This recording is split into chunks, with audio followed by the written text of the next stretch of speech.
From the high desert and the great American Southwest, I bid you all good evening, good morning, good afternoon, whatever the case is, wherever you are in the world. Covered entirely by this program, Midnight in the Desert. Welcome. I'm Art Bell.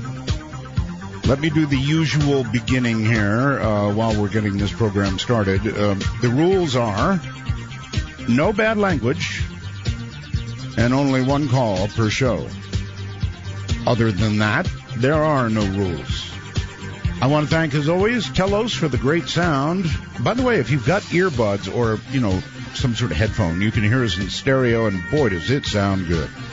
Keith Rowland, my webmaster, Dr. J, my producer, all of you, of course, the Belgab website, StreamGuys, LV.net, and, of course, Peter Eberhardt, who sells stuff, brings us things like the Screaming Lady. Oh, actually, she's going to be a legend. All right, so today there was some interesting, not much news, actually, today. It was a very newsless day, but there was an item that I caught on to that I thought was amazing. I think it is amazing. A boy who lost limbs to infection, he lost both, has received a double hand transplant in Philadelphia. 8-year-old boy lost his limbs to a very, very serious infection and got a double hand transplant. Where are we going with medical science? Pretty soon, just about everything is going to be replaceable, isn't it?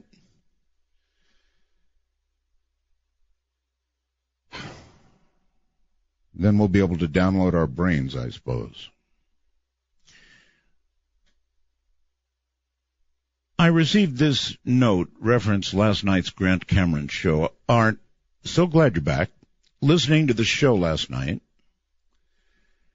And Grant Cameron was mentioning that some aliens, it was of course on abductions, some aliens won't interfere with humans. That is, unless there's a nuclear threat. And this young lady is wondering why they didn't interfere when the U.S. dropped bombs on Nagasaki and Hiroshima. That's from Dawn in Monterey, California. Pretty good darn question, Dawn. Wish I'd thought of it last night when Cameron was here. You would think that the very first ones would have been absolute duds if they in fact had that power. So coming up tonight, we have, I think, the hottest thing in ufology right now. That's the way I'd bill him, and that's the way others billed him to me, Richard Dolan. He's been researching UFOs for 20 years, believes they constitute the greatest mystery of our time. He is the author of several volumes of history and a speculative book about the future, his latest work. In 2014, UFOs for the 21st Century Mind is a fresh treatment of the entire subject of UFOs. In it, he discusses the important sightings, the encounters, the politics, the cover-up, the aliens, the ancient ones, the bizarre science disclosure, offers advice on both critical and open-minded thinking in today's world. Richard hosts his own weekly radio show. That's right.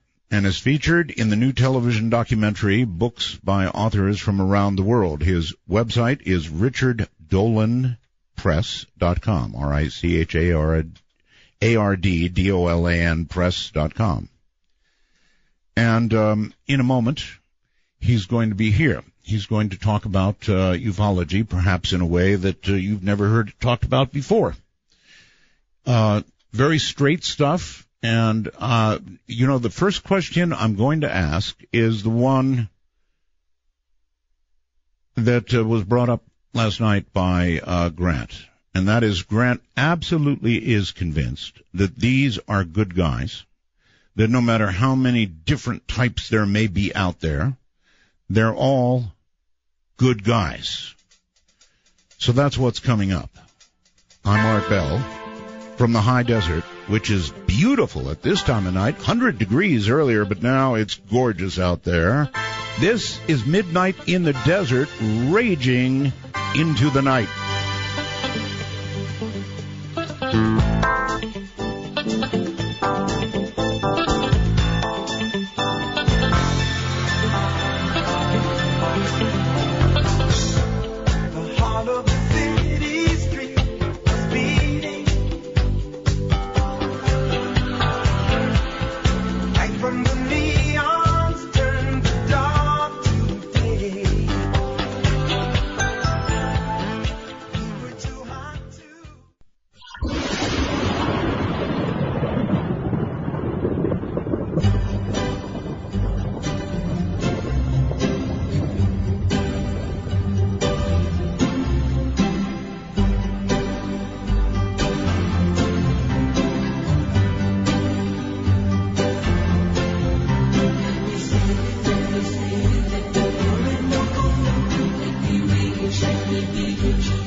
Come on, men and women. Skype up. Call Midnight in the Desert at MITD 51. That's MITD 51. Actually, don't call yet. Don't call yet. Just rest.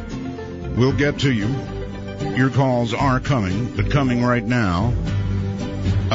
From New York, it's Richard Dolan. Richard, welcome to Midnight in the Desert. Good evening, Art. Thank you for having me on. It's a real pleasure to be able to talk with you, I think, for the first time. It is the first time. We've somehow missed each other over the years. I don't know how. The first thing I want to ask you about, if I can, please. Before I leave what happened last night here, that was Grant Cameron, a Canadian fellow, who, no matter how I posed it, Richard, absolutely believes that they, being all of them, all the different species that may be riding in these things that we talk about, UFOs, are warm, fuzzy little people who want nothing but the very best for us and our planet. We are all one. That kind of thing. And I sort of argued with that point of view. I wonder how you feel about it, if I can ask. I'm really glad that you jumped in with this question. First of all, Grant is not simply a respected colleague of mine. I consider him a friend, and I happen to be his publisher, believe it or not. A book that he wrote, co-authored, is now a book that I publish under Richard Dolan Press. I know Grant very, very well, and I've had this discussion with him, as a matter of fact. I suppose I would say that I respectfully disagree with his fundamental perspective on this. I guess what I would say is that I don't feel that I have enough information one way or the other to know definitively what the motives of these others, as I often will call them. I don't know that they're extraterrestrial alien. I don't know that they're black budget terrestrial. I don't know that they're interdimensional, but I call them other. But I don't feel that really that not only do I not have enough information, but I'm not really sure that I'm able to get the amount of information to know their motives. I think they operate on a very different level than what we do. That's a really good answer. That's a really good answer. How can we know? It's tricky because, as you mentioned in your intro, I have been looking into this phenomenon for 20 years, which is not as long as probably many of the listeners or other researchers, but it's long enough. And I have thrown myself into this field, and the longer that I'm in it, the more I realize that we're dealing with some very, very difficult mysteries, and one of them is simply, definitively getting the intentions and motivations of what is the intelligence behind this phenomenon. Mm-hmm. It's eluded us. I have ideas. I'm sure you have ideas, and I'm happy to speculate about them, but I really can't say that I know for sure. Have you had your own sightings or sighting? I had a couple of boring sightings. They're almost not even worth it. I mean, compared with what I've learned, interviewing many other people, the two odd things that I've seen in the daytime sky here in Rochester, New York, where I'm living, are not all that great shakes. What really got me into this field, I simply backed into it through academic training. That's really, back in the 90s, I was working on a PhD in history at the University of Rochester. I was just doing graduate studies on Harry Truman. And how does that get to UFOs? Well, it wouldn't normally. The academic world doesn't really lead you that way, but I was bouncing around in a bookstore, and I saw Timothy Good's Above Top Secret, which is a classic, and it was a subtitle, The Worldwide UFO Cover-Up, that captured my attention, and I thought, oh, really?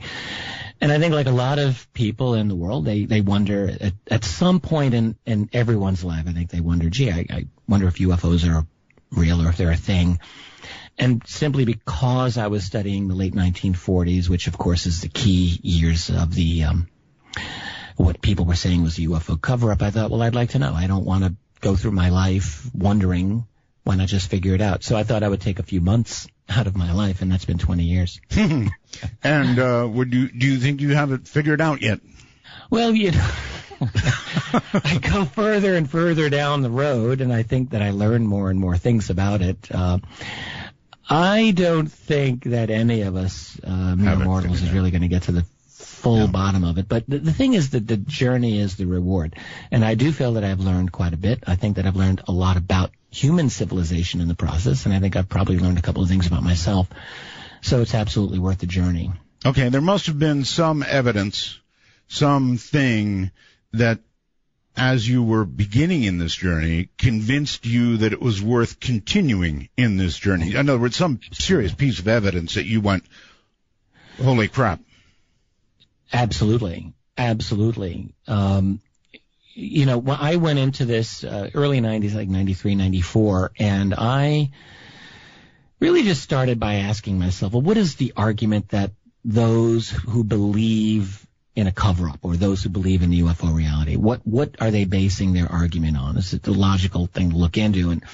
And what I found was that there was a fairly large cache of documents that were released through the Freedom of Information Act, primarily back in the 1970s under the Jimmy Carter presidency, when freedom of information was actually at its peak. It's gone through some ups and downs, lots of downs, but in the late 70s it really was possible for researchers, as it were, to shake that tree and for documents to come out.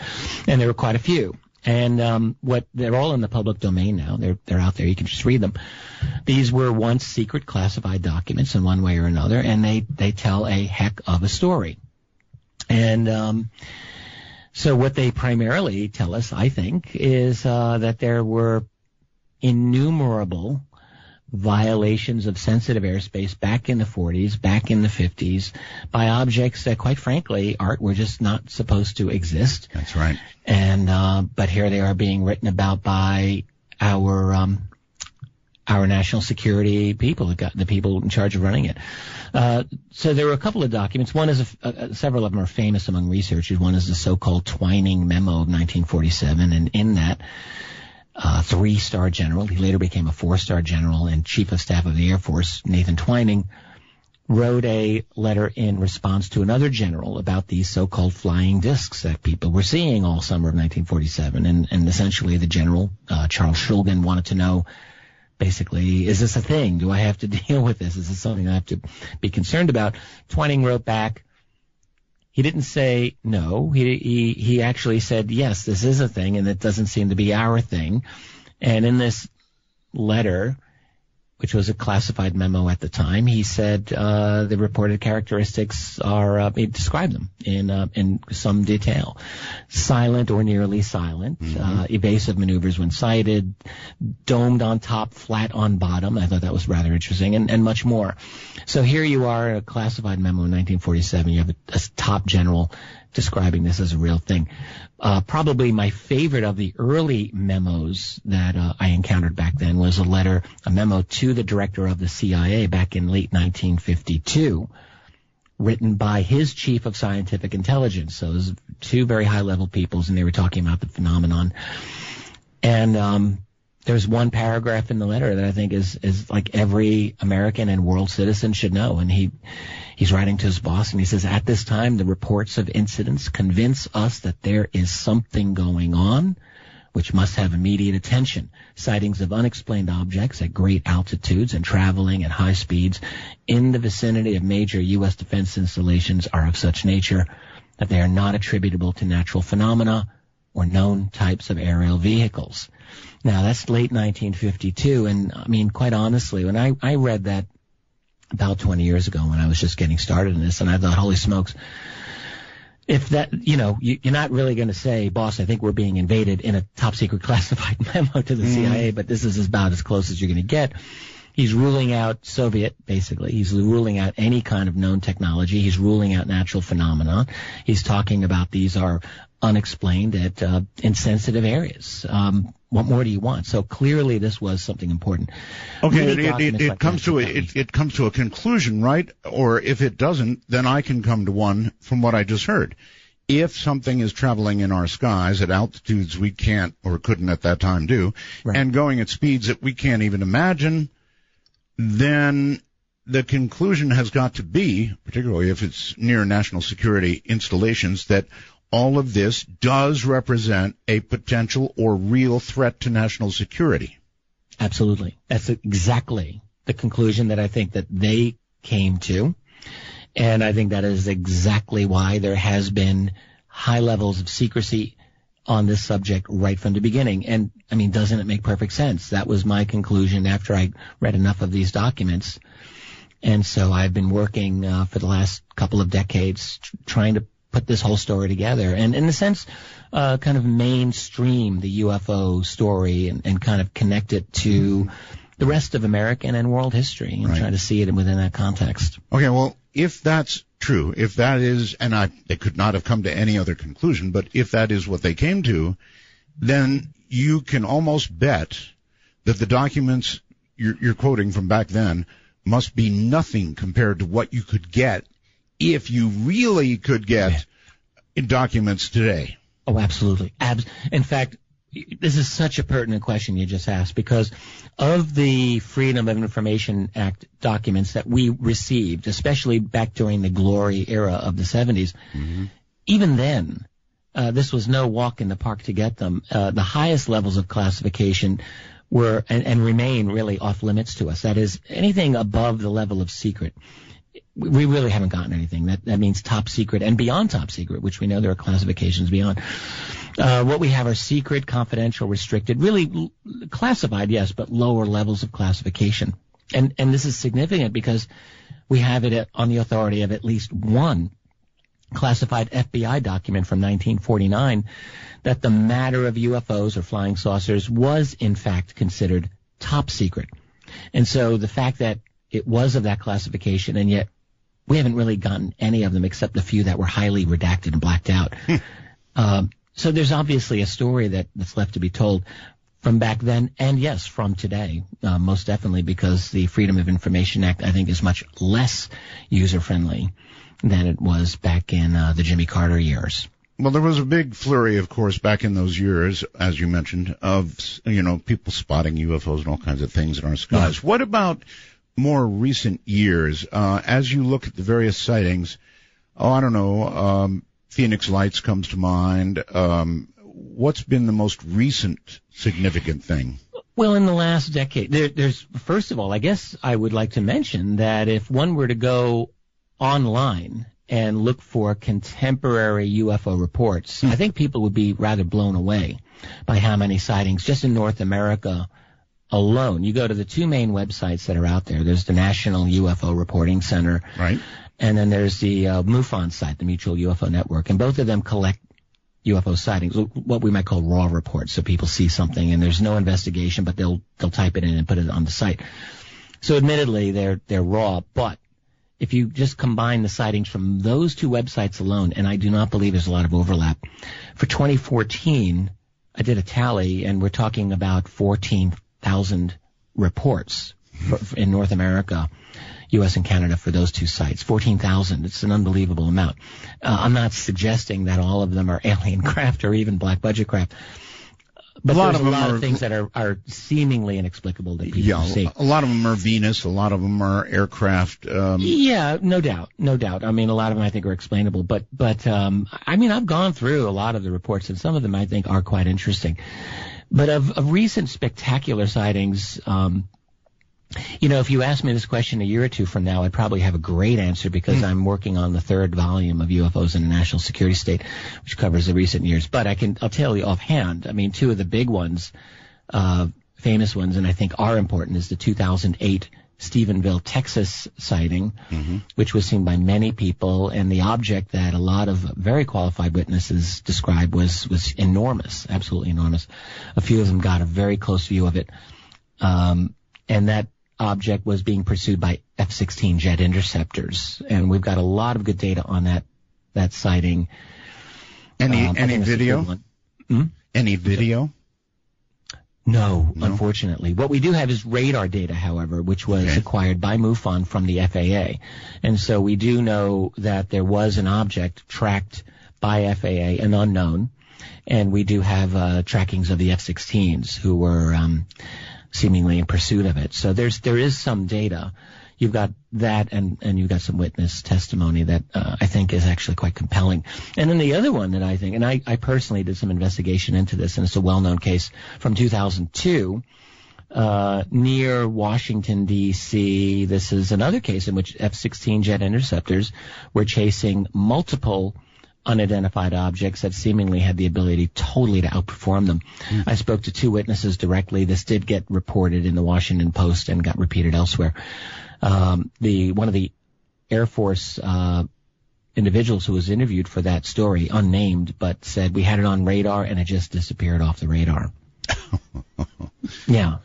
Just disappeared. I mean, there's some good sightings. They go on in this century, and there's many, many more.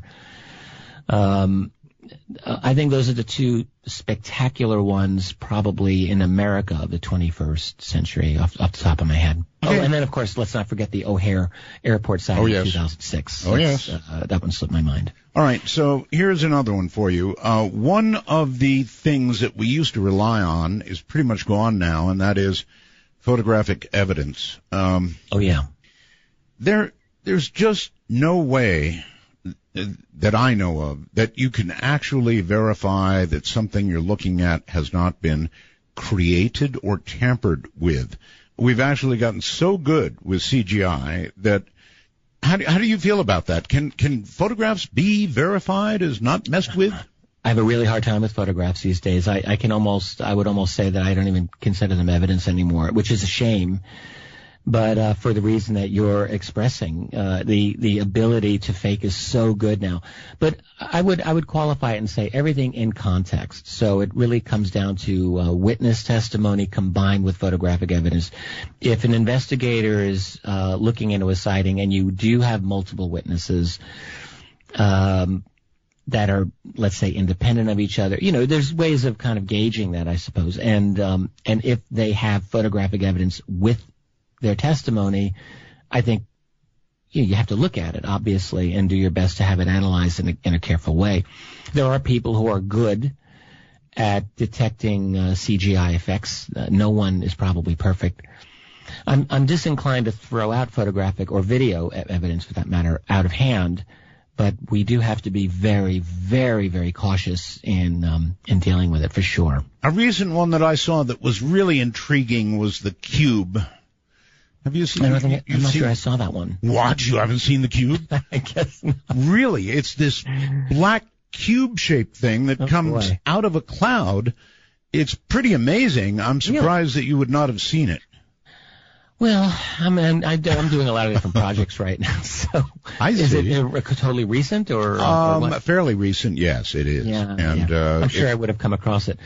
I don't know. I don't really know what to say about that. I get people show me UFO videos several every week. I mean, I'm constantly being asked to comment, and it's funny to me because I mean, other than the fact that I write about this subject and I've looked at a lot of UFO video, I'm really not any more of an expert on detecting fakes than the next guy out there. There are people who are really skilled at it, and I'm not particularly one of them, but I do get shown these things all the time.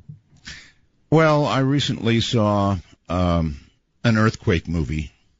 Then the CGI was so good in it that as they showed California being destroyed, you couldn't tell it from the real thing for the most part. I mean, it was that good. So, we're sort of doomed in the photographic area, I guess. Well, it's tricky. The only thing that I would suggest is that I feel like we're developing new means of electronic detection all the time, not simply old-fashioned photographs, but infrared and heat sensor type means of detection and other things. And so I think there's a lot of different data that increasingly is coming our way. And I mean, presumably everything can be faked, but it's possible that there are new means of detection coming along all the time, or that we use that. Well, when radar tracks something doing 25 or 30,000 miles an hour through our atmosphere, and there have been those detections, that's incredibly fast. Nothing even close to what we can do, unless it's a rocket. I mean, these things are traversing the atmosphere and making turns that would, turn us into jelly, that sort of thing.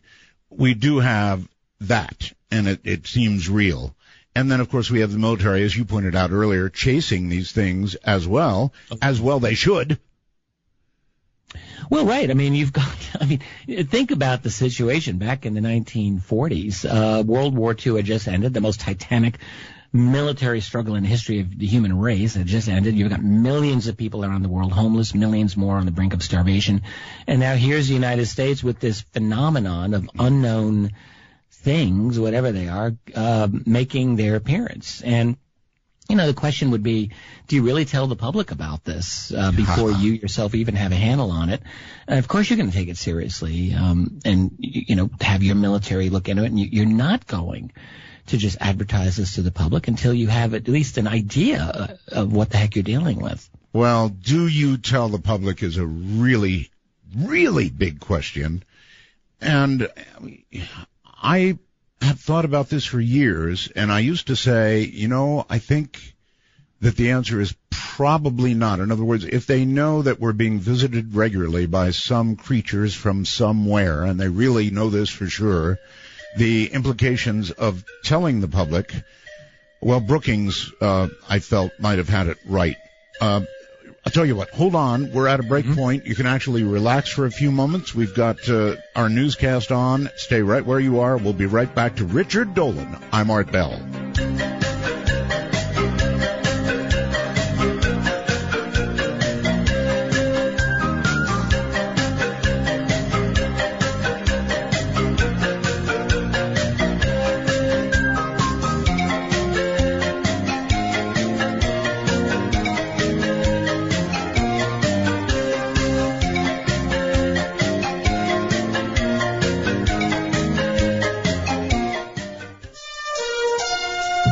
4 Dark Matter News, I'm Leo Ashcraft. Earthquakes around an active underwater volcano off the coast of Grenada in the West Indies have locals worried. The residents have noticed more gas bubbles rising to the surface of the ocean this month. The volcano, known as Kikimjini, is about 180 meters below the surface of the ocean. Because of the rise in earthquake shudders, we've had over 200 this month alone, as well as the gas expulsions. The Seismic Research Center at the University of West Indies moved the alert status to orange this week, but has since moved it back to yellow.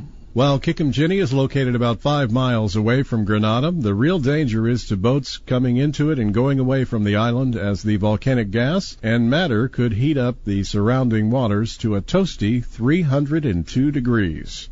An exclusion zone has also been marked out for passing boat traffic to stay about 3 miles away from the volcano. Kikimjini has erupted over a dozen times since its discovery in 1939, with its last eruption being in 2001. This is Dark Matter News.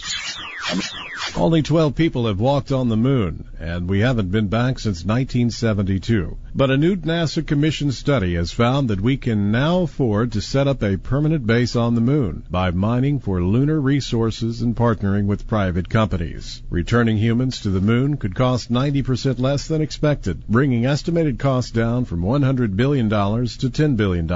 That's something that NASA could afford on its current deep space human spaceflight budget. Mark Hopkins, the executive committee chair of the National Space Society, said in a press release that a factor of 10 reduction in cost changes everything. The study released this week was conducted by the National Space Society and the Space Frontier Foundation, two nonprofit organizations that advocate building human settlements beyond Earth, and it was reviewed by an independent team of former NASA executives, astronauts, and space policy experts. Science has a fetish for trying to amalgamate humanity with machine. And its latest endeavor in this pursuit has taken the form of an emergency brain implant technology that would render humans part flesh, part computer. Researchers from the University of California, Berkeley have come up with a concept they've dubbed neural dust that they say can be implanted into people's brains for data collection purposes. The technology is reportedly so small that humans wouldn't even know it was inside their heads. Using a special wire apparatus, the neural dust can be dipped into a person's cerebral cortex, where it would remain embedded indefinitely. And since it's powered by special piezoelectric materials, this dust wouldn't require a recharge, which means once it's there for good. This neural dust contains a complementary metal oxide semiconductor. This allows it to monitor and track a person's brain activity.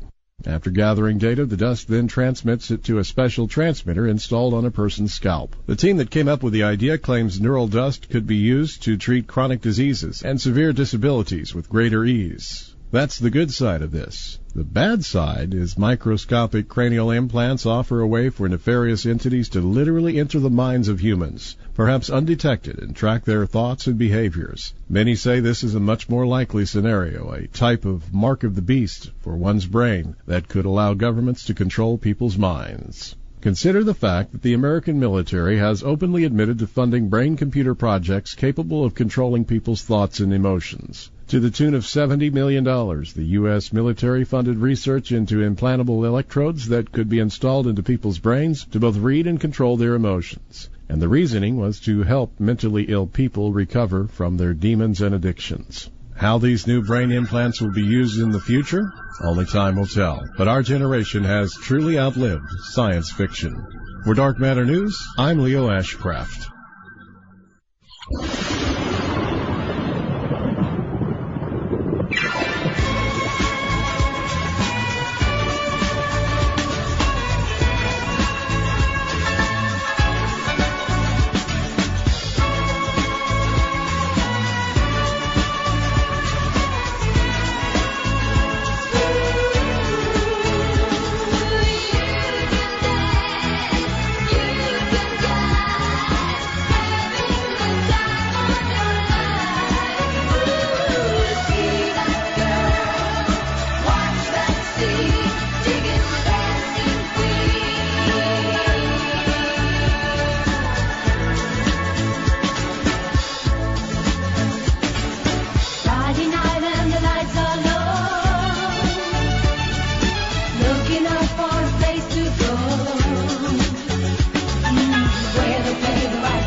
Darkest time between dusk and dawn. From the high desert, it's Art Bell's Midnight in the Desert. Now, here's Art. That's a very popular song associated with my program, and you know who I think did that besides me? I think it was Phil Henry. Every time he did a parody of me, there were many, he used this song. So that's how identified it is. My guest is Richard Dolan, and he's sort of at the top of the UFO community right now in the United States, if not worldwide, and thought of very, very well, does a great deal of talks, and probably is paid very, very well for them, and for a good reason. He's a good talker. Okay, so we were talking about whether or not whether whoever it is that has this information makes it public or doesn't make it public. And Brookings a long time ago did a study that said American institutions would fall, religious people would get very upset if we knew they were here. And then there's also one other school of thought that I'll throw in and you can pick from, and that is that our own U.S. military is pretty darn good. Best in the world, I guess. And frankly, if the U.S. military can't catch these things, can't bring them down, can't affect them, then, well, that's not something you'd want to tell the American people. You know, something flying over our sensitive military installations, and we don't seem to be able to do anything about it. That's not something you'd probably make public. So how do you come down on all this? Yeah, well, first of all, I guess I just want to jump in and say that as far as getting paid well for conferences and the like, that would be great if that were the case. But that circuit doesn't. If someone goes into the UFO field for the money, then they're under a really big misapprehension about how much money is there. Although I enjoy what I do, I feel like a very lucky guy that I get to research this and spend my life looking into these questions and meeting amazing people. Well, they ought to be paying you very well. Leave it at that. Say that? I said they ought to be paying you very well, and whoever nice. offers him a chance to talk next. No. Yes, whoever. Regarding your question about what to do regarding secrecy and telling the public, this is an important issue for me. I guess philosophically in my work, I write about it a lot. It's something that always comes up. And whereas it's very easy, to see the motivation that the military would have, the national security community would have in wanting to keep this secret, obviously they have their reasons. But I would maintain that their reasons are not the sum total of the reasons we have to be considering. Because I think what's happened is that the secrecy relating to UFOs has had a very negative effect on our society, a very negative effect on our civilization. I think it's had a kind of a dissolving effect on the kind of Republican institutions that those of us who believe in such things grew up being taught, this was our society, and I think that they really don't exist anymore. And the UFO secret is one, not the only reason, but one of the reasons why basically what we have, I think, is a corpse of a republic. Wow. So I would say that the real fundamental issue is, we've got secrecy now going on, not just for the first 5 years during the Truman administration, but it's gone on for an entire human lifetime, 70 years basically. And I really think we need to ask as a society, is this really what we want? I mean, in other words, being spoon-fed lies for the rest of our life, which requires, by the way, total control over the mainstream establishment media, total control over the key academic institutions that are involved here because they have to be kept in line, total control over the political institutions globally, in order to maintain secrecy on this fiction that there are no other beings being with us when all the evidence shows that they are. So I think what it does is it just does bad things to a society and civilization and human psychology when you have to live a kind of fake reality, which I think is what's happened. So no, I actually come down on the side that, look, no matter how bad the situation may be, and I don't have all of the facts at my disposal, but I will retain a faith in the value of truth. I will always do that. And I retain a faith in the value of democratic rule. I'm never going to give up on that. So I think that if I'm going to live in this world as a human being and as a citizen of the world and a member of the human race, then I'm going to live in it as someone who believes in the value of truth over all things and in the value of human dignity. So I don't want to be treated like a child. We have this out in the open, and how do we get to it? How do we get to it, Richard? Well, that's the question. I would say a couple of things. One, we're living in very revolutionary times. This isn't 1950. This isn't even 1990. We're in 2015. Organizations like WikiLeaks have only been around for about 10 years, and the only reason they've been around only 10 years is that they really couldn't exist more than 10 years ago because we didn't have a global infrastructure to accommodate groups like that. Organizations like Anonymous who could just take digital data and grab it and throw it out there for the world to see. And so it's a new world now. We're in a world where everyone's got smartphones, and admittedly that means an explosion of YouTube videos, but I still maintain the idea that at some point there's going to be a sighting that hits the proverbial sweet spot, and there's going to be multiple people capturing an object that's going to be maybe difficult to explain away. That's a matter of faith, I will grant you, but I think it's likely. So what I think is going to happen, I think in such a tumultuous era that we are in, that to assume that tomorrow is going to look like today, I think is a bit foolish, and I therefore believe that something's going to happen that's going to open this up unexpectedly. I don't believe that the powers that be have any real desire to acclimate us to the reality. Some people believe that. I'm not in that camp.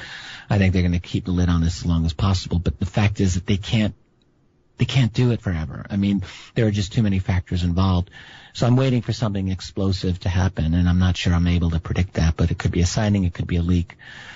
All right. How about this? The people who have been keeping these secrets, if we assume that somewhere around 45 it all began, the people who have been keeping these secrets are now getting old, and they're getting close to passing on. And you would think that a lot of people would want to unburden themselves before the end. Yeah, well, I think that a lot of that original generation might have felt that way, but I also believe that this is a very profitable secret. So I don't think there's a lot of incentive for, like, as new people come in, I think they're making money off of this, and here's why I think that.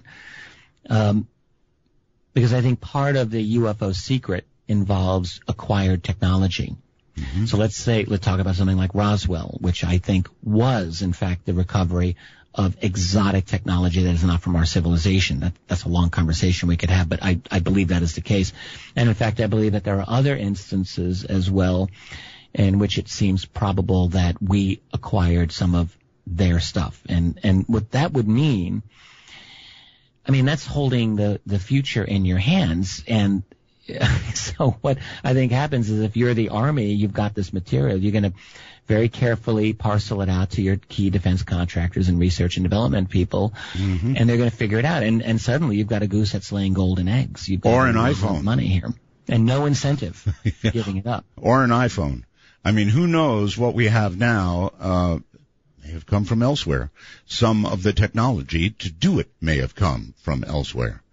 I think we got a boost. I believe that our own scientific trajectory, I guess that's the way to put it, mm-hmm. probably would get us on the path that we are on. But I happen to think that acquired technology through retrievals has probably sped things up a bit.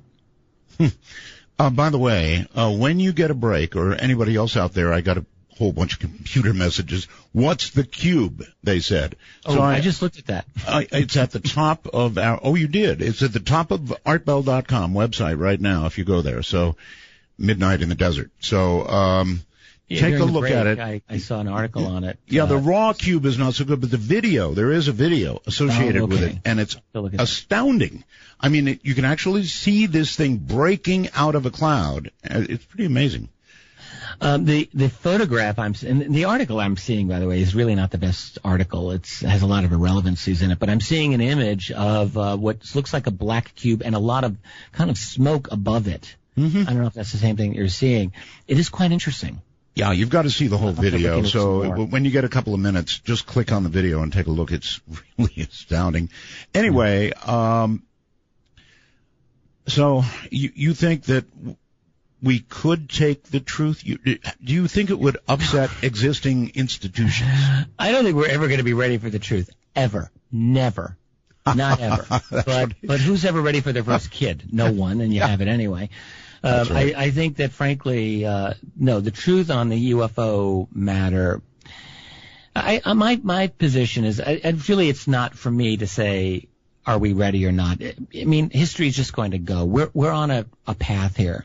It's going to happen. I don't think there's anyone that's really going to be able to stop this. We are moving along, and this truth is going to come out. And when it does, I believe, it's going to be very messy, and it's going to be highly disruptive. In fact, it's going to be revolutionary in every conceivable way. I know there'll probably be a lot of people angry at me and maybe angry at you for being the kinds of people to talk about this and maybe helping to speed up the process, for all I know. But it's going to be irrelevant. It's going to happen. I do think when it does, and I co-authored a book on this exact question. It doesn't even make me an expert, but it does mean I've thought about it. I think that it's going to be a political nightmare for the powers that be, because I think people will not only want to know, first of all, are we safe? Who are these other beings? Are they here to help us or to eat us?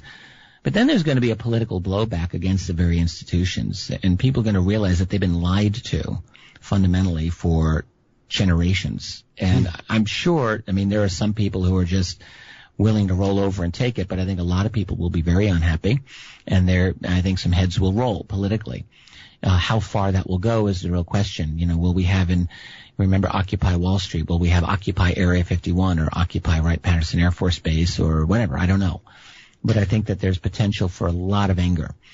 And I think that's an opportunity, frankly, for us to hopefully remake this society of ours into something approximating a free republic. I don't think we have it now. I think it's been dead for a while.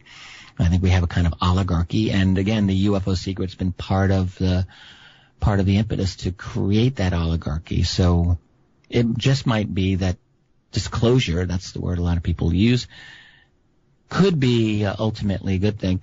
It will be upsetting. I think it will be, it'll turn a lot of things upside down. I met with a lady. I went to the bank the other day, and bank teller asked what I did for a living. I said, well, I write books on UFOs. So I just come out. I don't care. And she had this look of a real horror on her face. She actually looked very scared. She said, I don't want to talk about that. That frightens me. And I think that there's a lot of people like that. But the fact is, they'll have to deal with it. You can spend the rest of your life pulling your hair out of your head, running around in circles, or at some point you're going to have to catch your breath and say, all right, this is real. What next? Well, I think you were right about the current state of things, and this is only a little bit political. Donald Trump is just doing amazing things. Love him, hate him, whatever, however you feel about him, it doesn't matter. He's saying all these wild things, and he's going up and up and up. No matter how wild and how bad, he keeps going up. And I think that translates to we're ready to burn it all down, kind of. Yeah, well, I think, and also what everyone feels about Trump, I think the reason people gravitate to him right now is simply because they know every politician out there really is just a professional liar. That's what I mean by burn it all down. Yeah, and Trump is saying things that are very politically incorrect, as it were. And a lot of people, I think, they sense that, there's a guy, whether he's being truthful in his motivations or not is another thing, but he certainly sounds different than the other guys.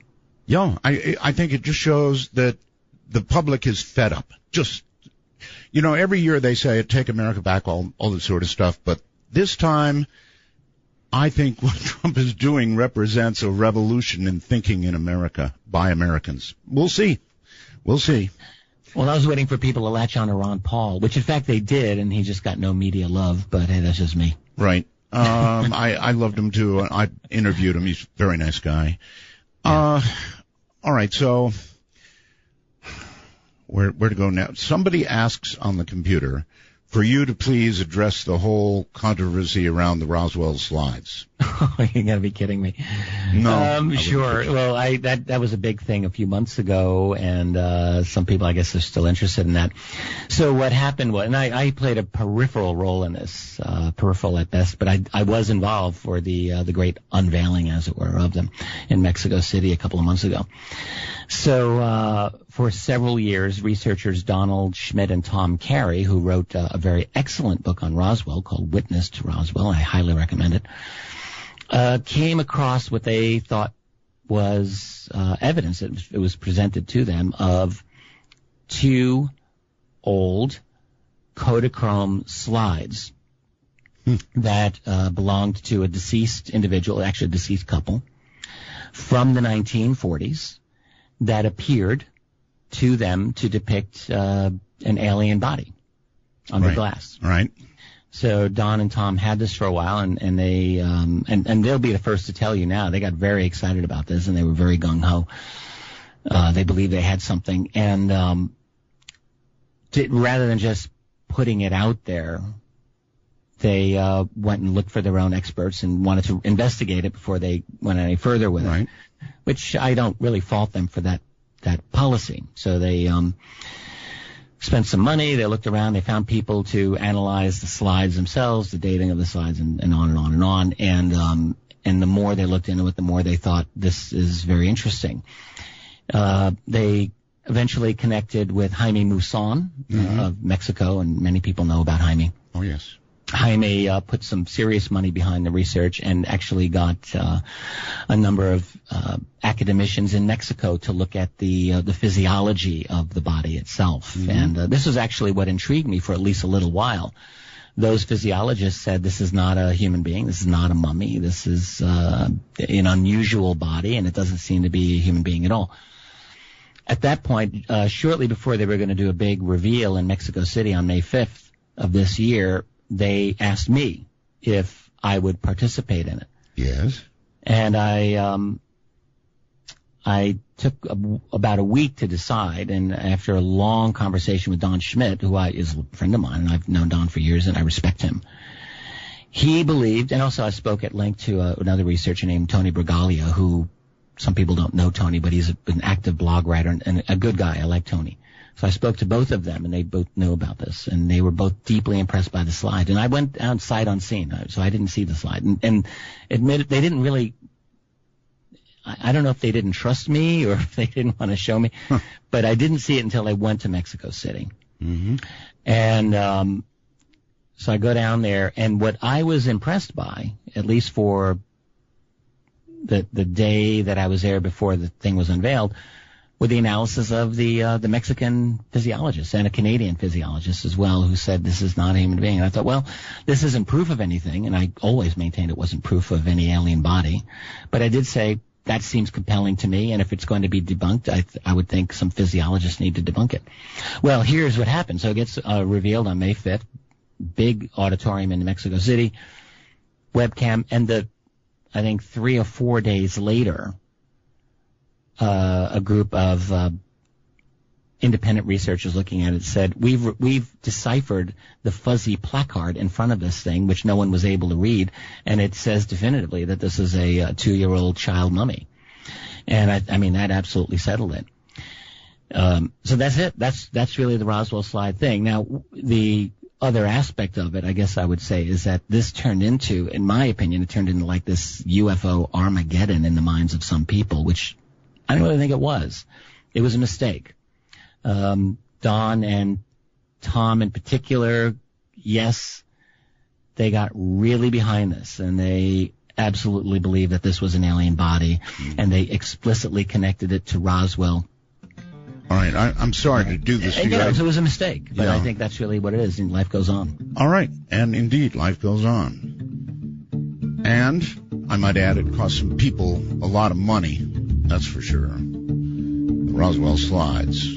Okay, Richard Dolan is my guest. We're talking UFOs, and we'll be right back.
Take a ride exclusively on the Dark Matter Digital Network.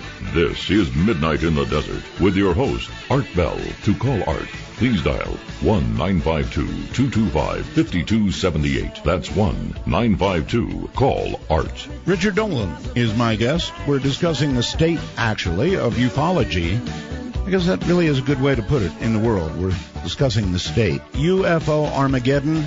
Well, I don't know about that. I'm sure at the moment that became obvious, it felt like Armageddon, but it's not Armageddon, and onward we go. There's going to be these kinds of mistakes, and we're going to see more of them, aren't we? Yes, I have no doubt. None of us are infallible. All we can do is our best. You try your best not to make missteps along the way. The thing is, the field, the subject is intrinsically difficult. We're dealing with, I think, the most difficult mystery of our time. And the second layer of that is that, yes, there is government obfuscation surrounding it. So, at times you feel like you're groping around in the dark, and you just have to do the best you can do. Can you characterize the secrecy itself, UFO secrecy? I mean, how is it? There must be a large manipulation of information. It must be very compartmentalized. I don't know. How does it work?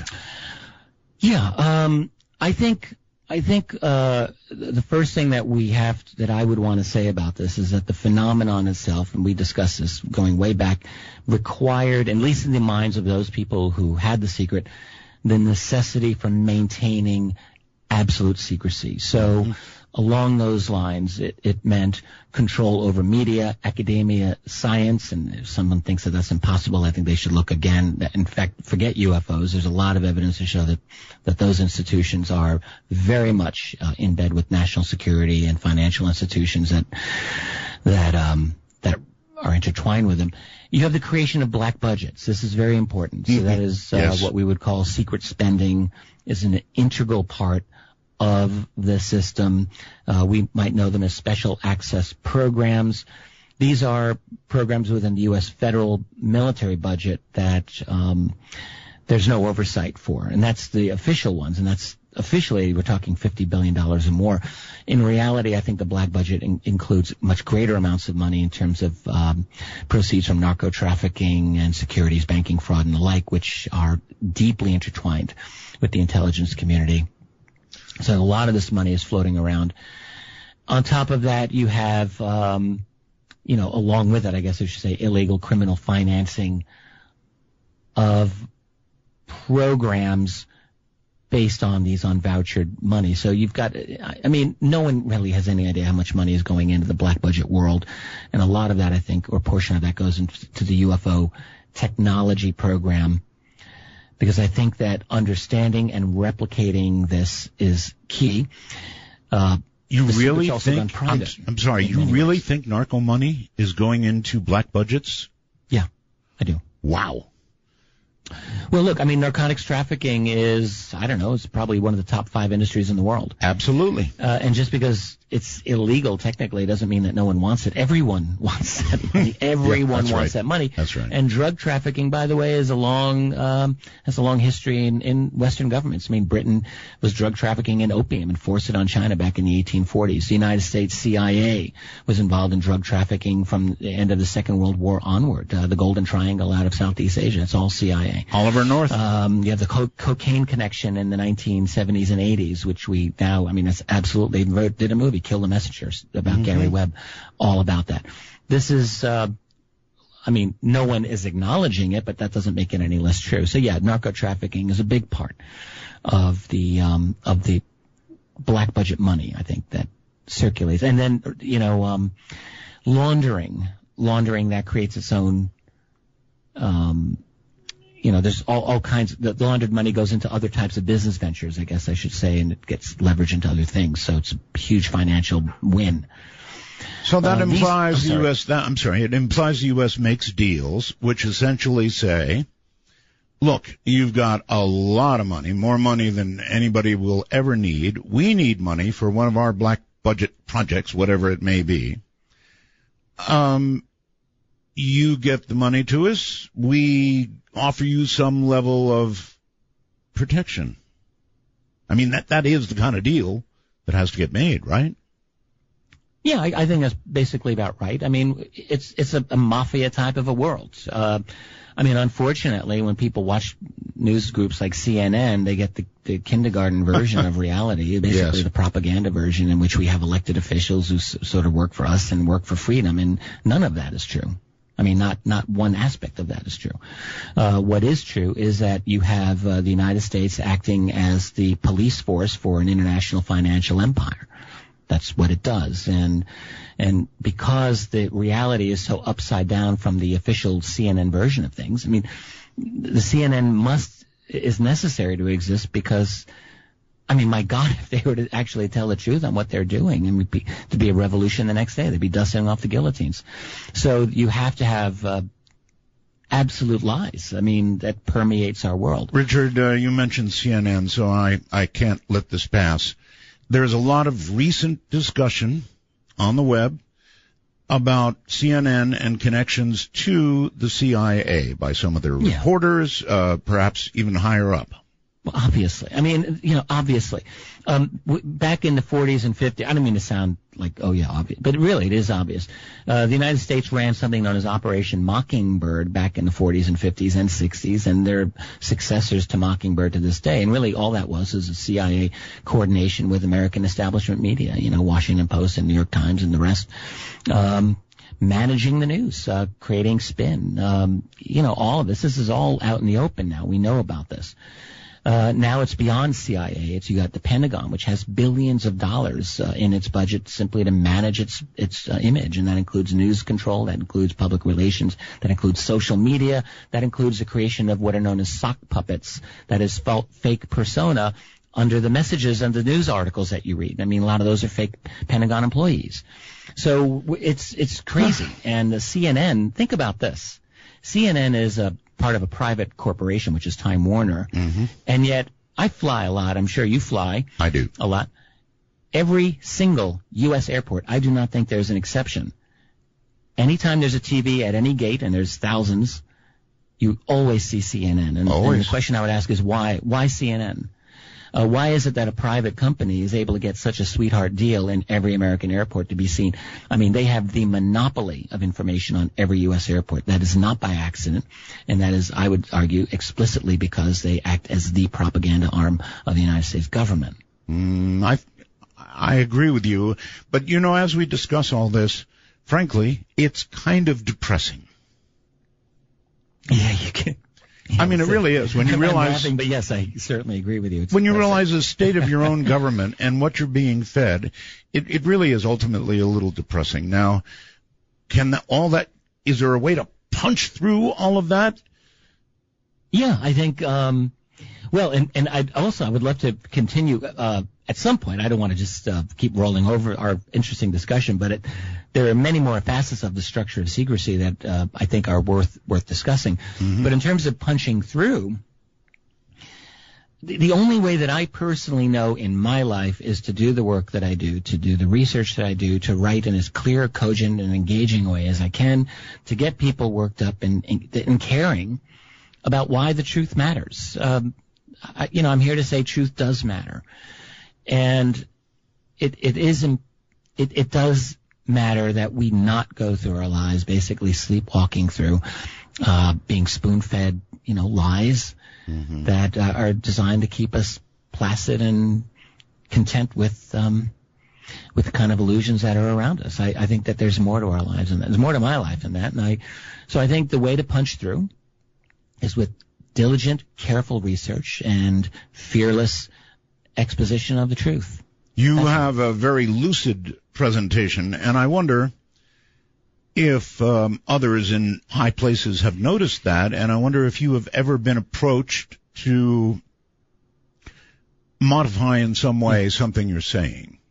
Well, right. So if I were to tell you something, people might think, well, I don't know if I believe him or not, but I have never been approached. I have never been threatened or asked to modulate anything that I've said. Not one time. Not a single time. Now, honestly, when I look at my own public position, I mean, I have readers and I have people who like what I do, but it's not really in the millions. I mean, I still think as a UFO researcher, I'm still a relatively small player, and maybe that's why. I think the so-called powers that be, maybe they think, well, he's just working this fringe market. He's not really, he's not on MSNBC or CNN, so we don't have to worry about him. Maybe that's it. Or maybe there are other ways of disabling people. You know, the revelations of Edward Snowden, for example, talked about how GCHQ, that's Britain's version of the NSA, are expert really in destroying public reputations. This is one of the things that they know how to do very well.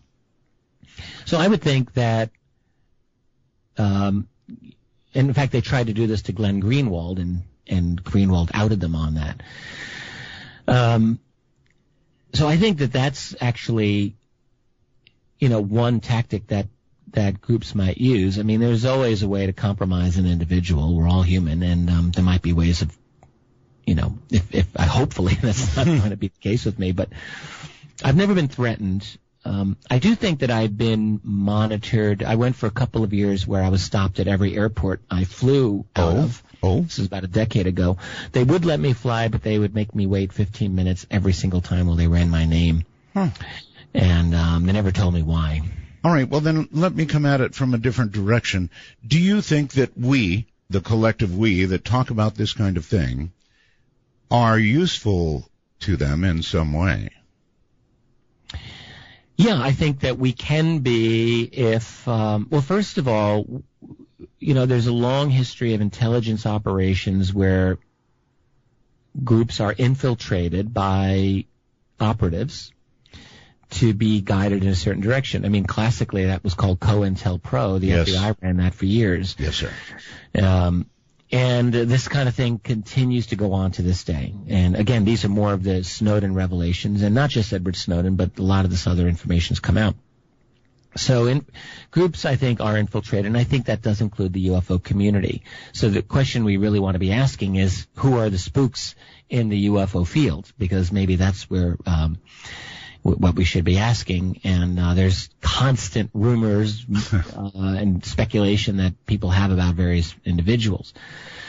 But I think, so that's one way that the community can be guided. Well, you know we've got the spooks in ufology. I think that was the case with MUFON for years, by the way. Question. It still might be, for all I know. Sure. They've got to know where we are and whether we're headed in a direction that might worry them. So, yes, of course, there are spooks. Right. So, you know, the question is, to what extent are they able to use public figures or researchers like yourself or like myself or other people to their benefit? And with me specifically, I don't know how they would, because I'm not aware that they do. But, you know, certainly one thing that you could easily see them doing would be to have a public individual who's got prominence to steer away from certain sensitive issues and onto other things that may be kind of red herrings. Or you might imagine they do things like, I don't know, produce the Roswell slides that ultimately turn out to be almost Armageddon for ufology. I suppose. Of the people involved in the Roswell slides, only one of them is someone whose motives I don't really know that I can really vouch for, and that would be Adam Dew, who did come into this and seemed to be very interested in making money off of those slides. Wow. Relating to Tom Carey and Donald Schmidt, look, in my opinion, I know both of these guys, there's not a chance that they were actively engaged in any kind of disinformation. I will never believe that. In terms of Jaime Maussan, a lot of people like to criticize Jaime as a showman or, you know, someone who has latched onto a lot of questionable cases. I think the latter is true. I think he has. Personally, I do like Jaime, and I've enjoyed talking to him over the years. But I think his judgment was fallible. I don't think that he was engaging in disinformation. All right, good enough. We're at another break point, so stand by. We'll be right back from the high desert, raging in the nighttime.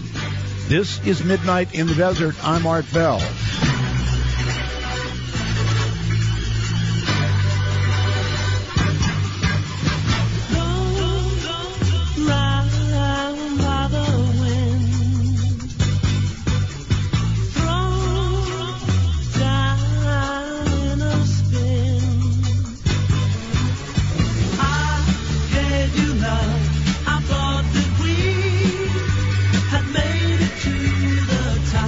I gave you all.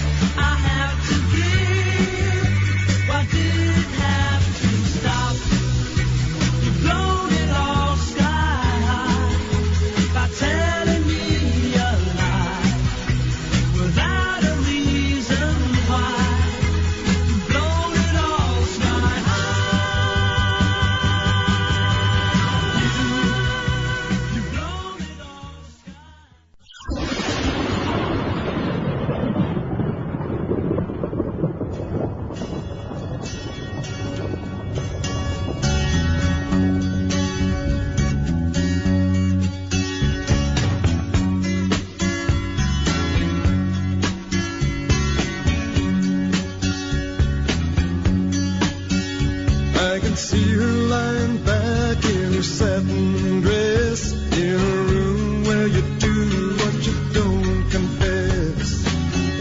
Sundown, you better take care if I find you've been creeping round my back stairs. Sundown, you better take care if I find you've been creeping round my back stairs. Midnight in the Desert spans the world. To call us from outside the U.S. and Canada only, use Skype with a headset mic if on a computer, and call MITD 55. That's MITD 55. Richard Dolan is my guest, and I think I want to ask him a little about presidents.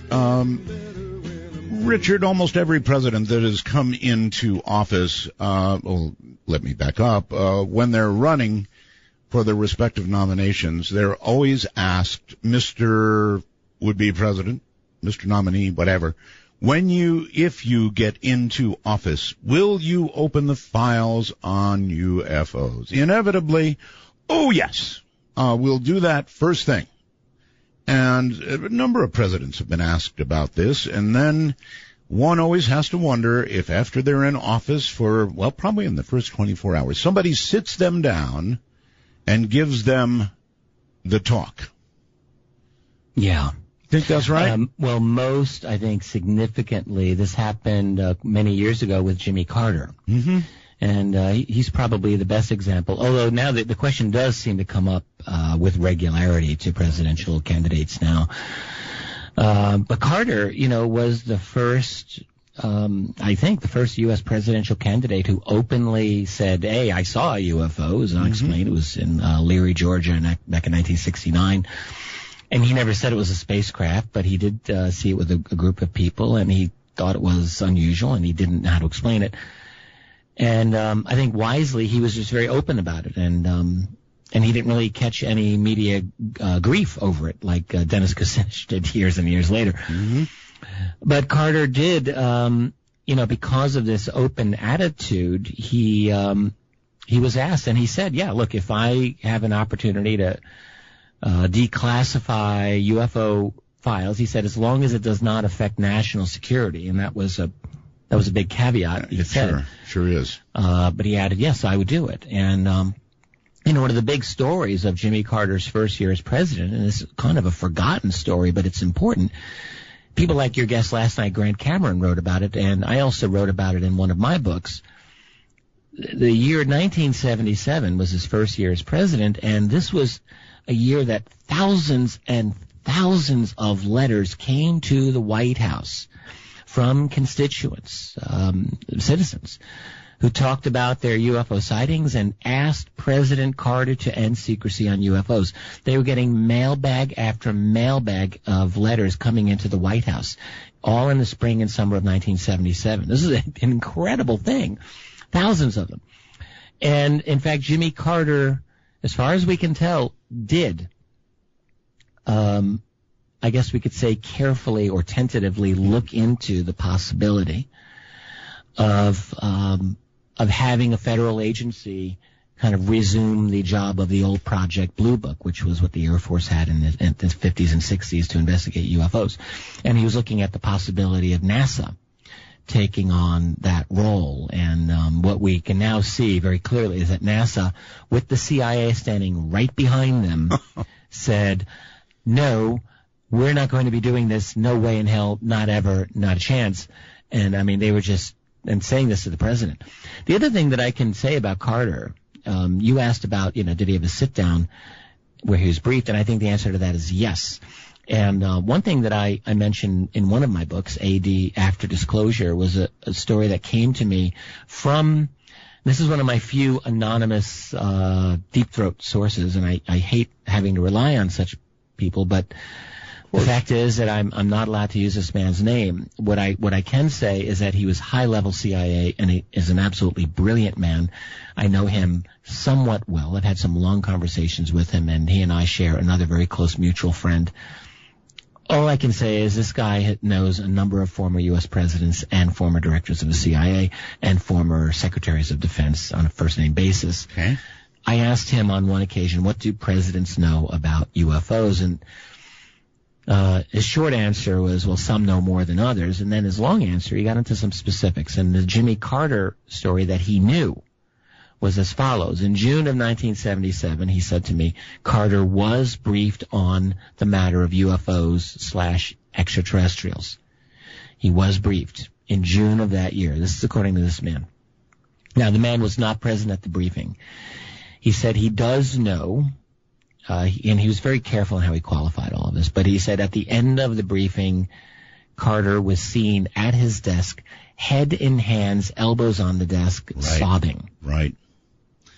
That was the story as it came to me, and all I can tell you is that I believe the man who told me the story, and the day will come when I'll give his name up, but right now I just don't feel that I can. So, I mean, if I put that together along with everything else that I know, what I'm guessing is that Carter was told something really devastating about this. Now, it could be any number of things. Like, A, they're here to put us in their cookbook, or here they're here and you're never going to be able to control them, or we've got an extra governmental agency controlling, and if you talk, we'll kill you and your family. Who knows what they said to him? You've really got to think about it, though, to get a man like Carter sobbing, head in hands. It's got to be really bad. Whatever. I mean, Jimmy Carter was and is an extremely intelligent man. He is, yes. Highly, highly intelligent, and I don't think that he would crack that easily. Something got to him. So, but what we do know on the official record is that by September of 1977, he had basically given up the game. He met with a fellow named Eric Gary, who at the time was prime minister of the little nation of Grenada, which was a country that America invaded under the Reagan years. In the late 70s, Gary was the prime minister, and he was a UFO witness himself, and he had this, he was the gung-ho guy at the time who wanted the United Nations to officially recognize UFOs and have a study group. And Gary was getting attention. So Carter met with him in September of 1977. We know this, and we don't know everything that was said. But after that, basically, the U.S. policy on the Grenada Initiative was essentially to kill it. U.S. and Britain subverted it, so that never went anywhere. So I think what happened is that Carter got himself into a position where he probably didn't realize just how deep into it he had stepped.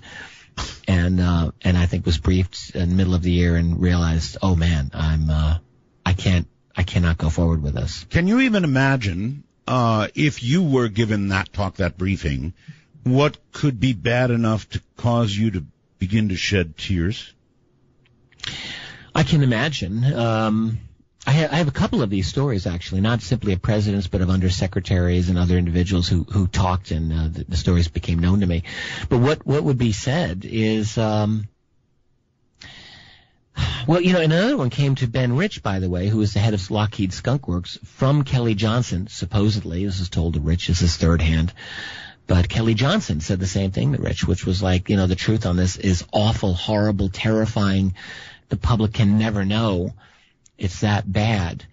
So what could it be? Well, one thing could be that, there are beings here that would probably terrify the hell out of most of us. You mentioned Whitley Strieber a couple of times. I know Whitley fairly well, too. And one of the most salient things that Whitley said about these other beings, in my opinion anyway, was just how not up to speed we are in dealing with them. He said, like, when you're dealing mind to mind with these beings, it's almost like your soul is stripped naked, like you're just not able to connect. I mean, you're like a cowering dog in front of a frightening human being. So his opinion is that we just don't have the capacity to deal with these other beings. And what if that's true? How could we, as a species, as a civilization, relate to them when their very presence kind of disrupts our field, as it were, or disrupts our mind? I actually had a way we can deal with it. I actually had Whitley break into tears during an interview, and the poor guy has really, really taken a lot of ribbing because he has told. He did particularly so, Richard, on my show. He came on with brutal truth, and it really was brutal and somewhat embarrassing for him, and he's taken frankly, a lot of undeserved heat for that. I have so much respect for Whitley. We have been very close friends, and the way he played it, the truth he told, caused me to. I get very angry with the people who do that to him. They should read his work because he's one of the most thoughtful people out there. I mean, aside from anything else he has to say, he's actually one of the deep thinkers in this field that we really need. Yes, sir. I've got a break here. We'll be right back. Richard Dolan is my guest. Midnight in Progress.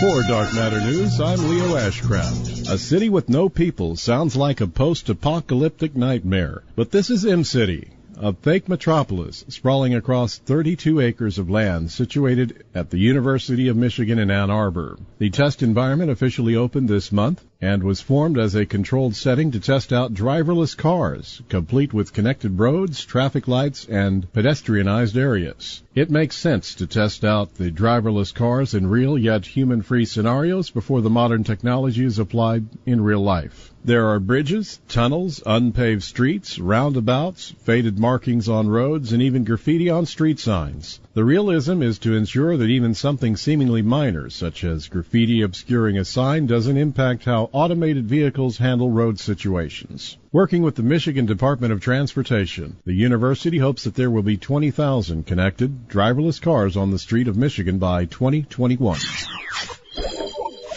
Well, we've had a constant stream of brand new information about Pluto in the past few weeks, and fortunately for Pluto enthusiasts everywhere, there's plenty more to come. The revelations continue with icy plains of Pluto and its atmosphere, which we can only see when looking back at the dwarf planet towards the sun. Pluto is covered in a fascinating array of geological features. Images show that a sheet of nitrogen ice flowed along the surface and still might be flowing.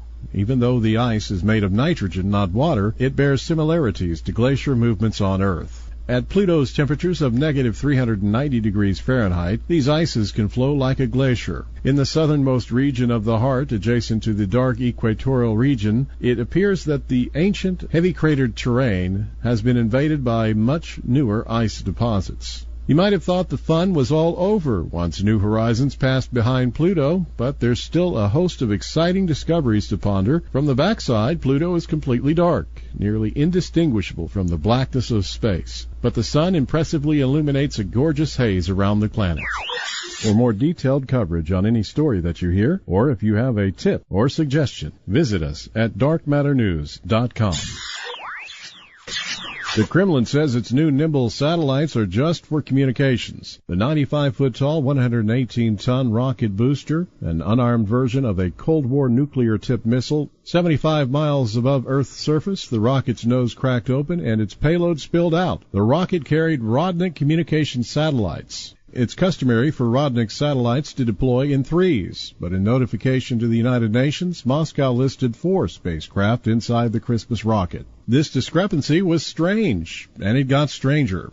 Rodnik satellites, like most orbital spacecraft, don't have engines and can't move under their own power. So it came as quite a shock to some observers on the ground when the rocket's 4th satellite, designated Cosmos 2491, moved, propelling itself into a slightly different orbit.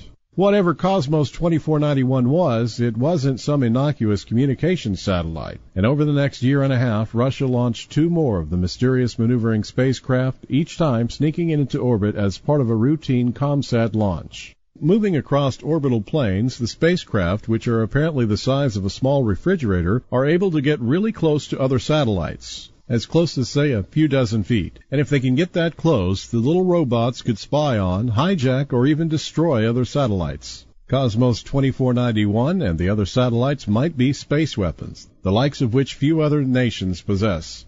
And if so, they could upset the orbital balance of power at a time when government agencies, armies, scientists, and everyday people in the United States especially depending on satellites for communication, surveillance, science, and navigation.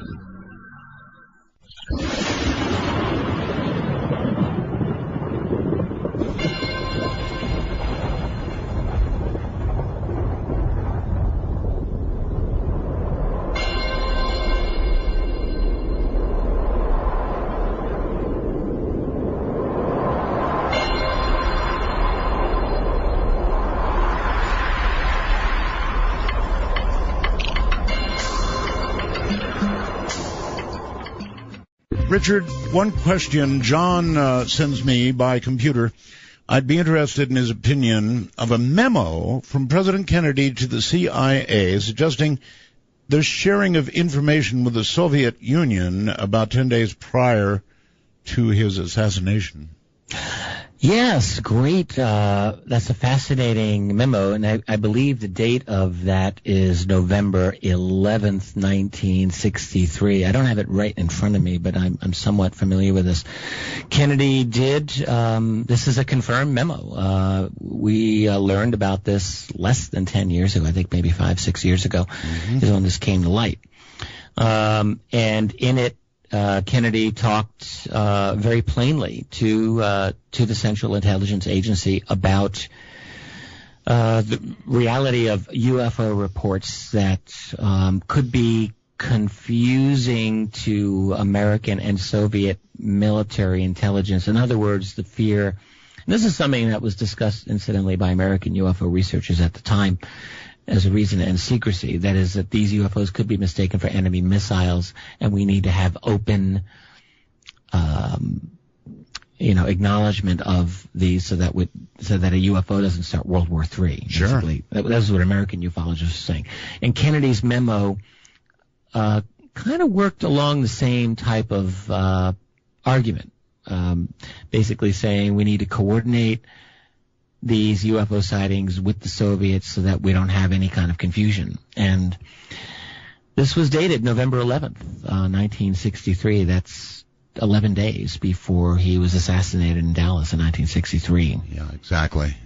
And what became then of the memo? There's no record of what response this memo received. I have gone on the guess and assumption that it goes to the CIA and they sit on it for a couple of weeks. That's easy to do, even on a memo from the president. Sure. Unless he's demanding it like an answer the next day, which this did not do. They sat on it, and then the next thing you know, no more President Kennedy and no more memo to worry about. There's been a lot of that. For example, I remember when our government virtually told us that, well, the Roswell files are missing. Oh, that's right. Back in 1994-95, the General Accounting Office, which is the investigative body of Congress, on behalf of Congressman Stephen Schiff of New Mexico. This is a very important story. It is. That's right. You were very much involved in raging reporting in the this night at the then. time. Yes. Mm-hmm.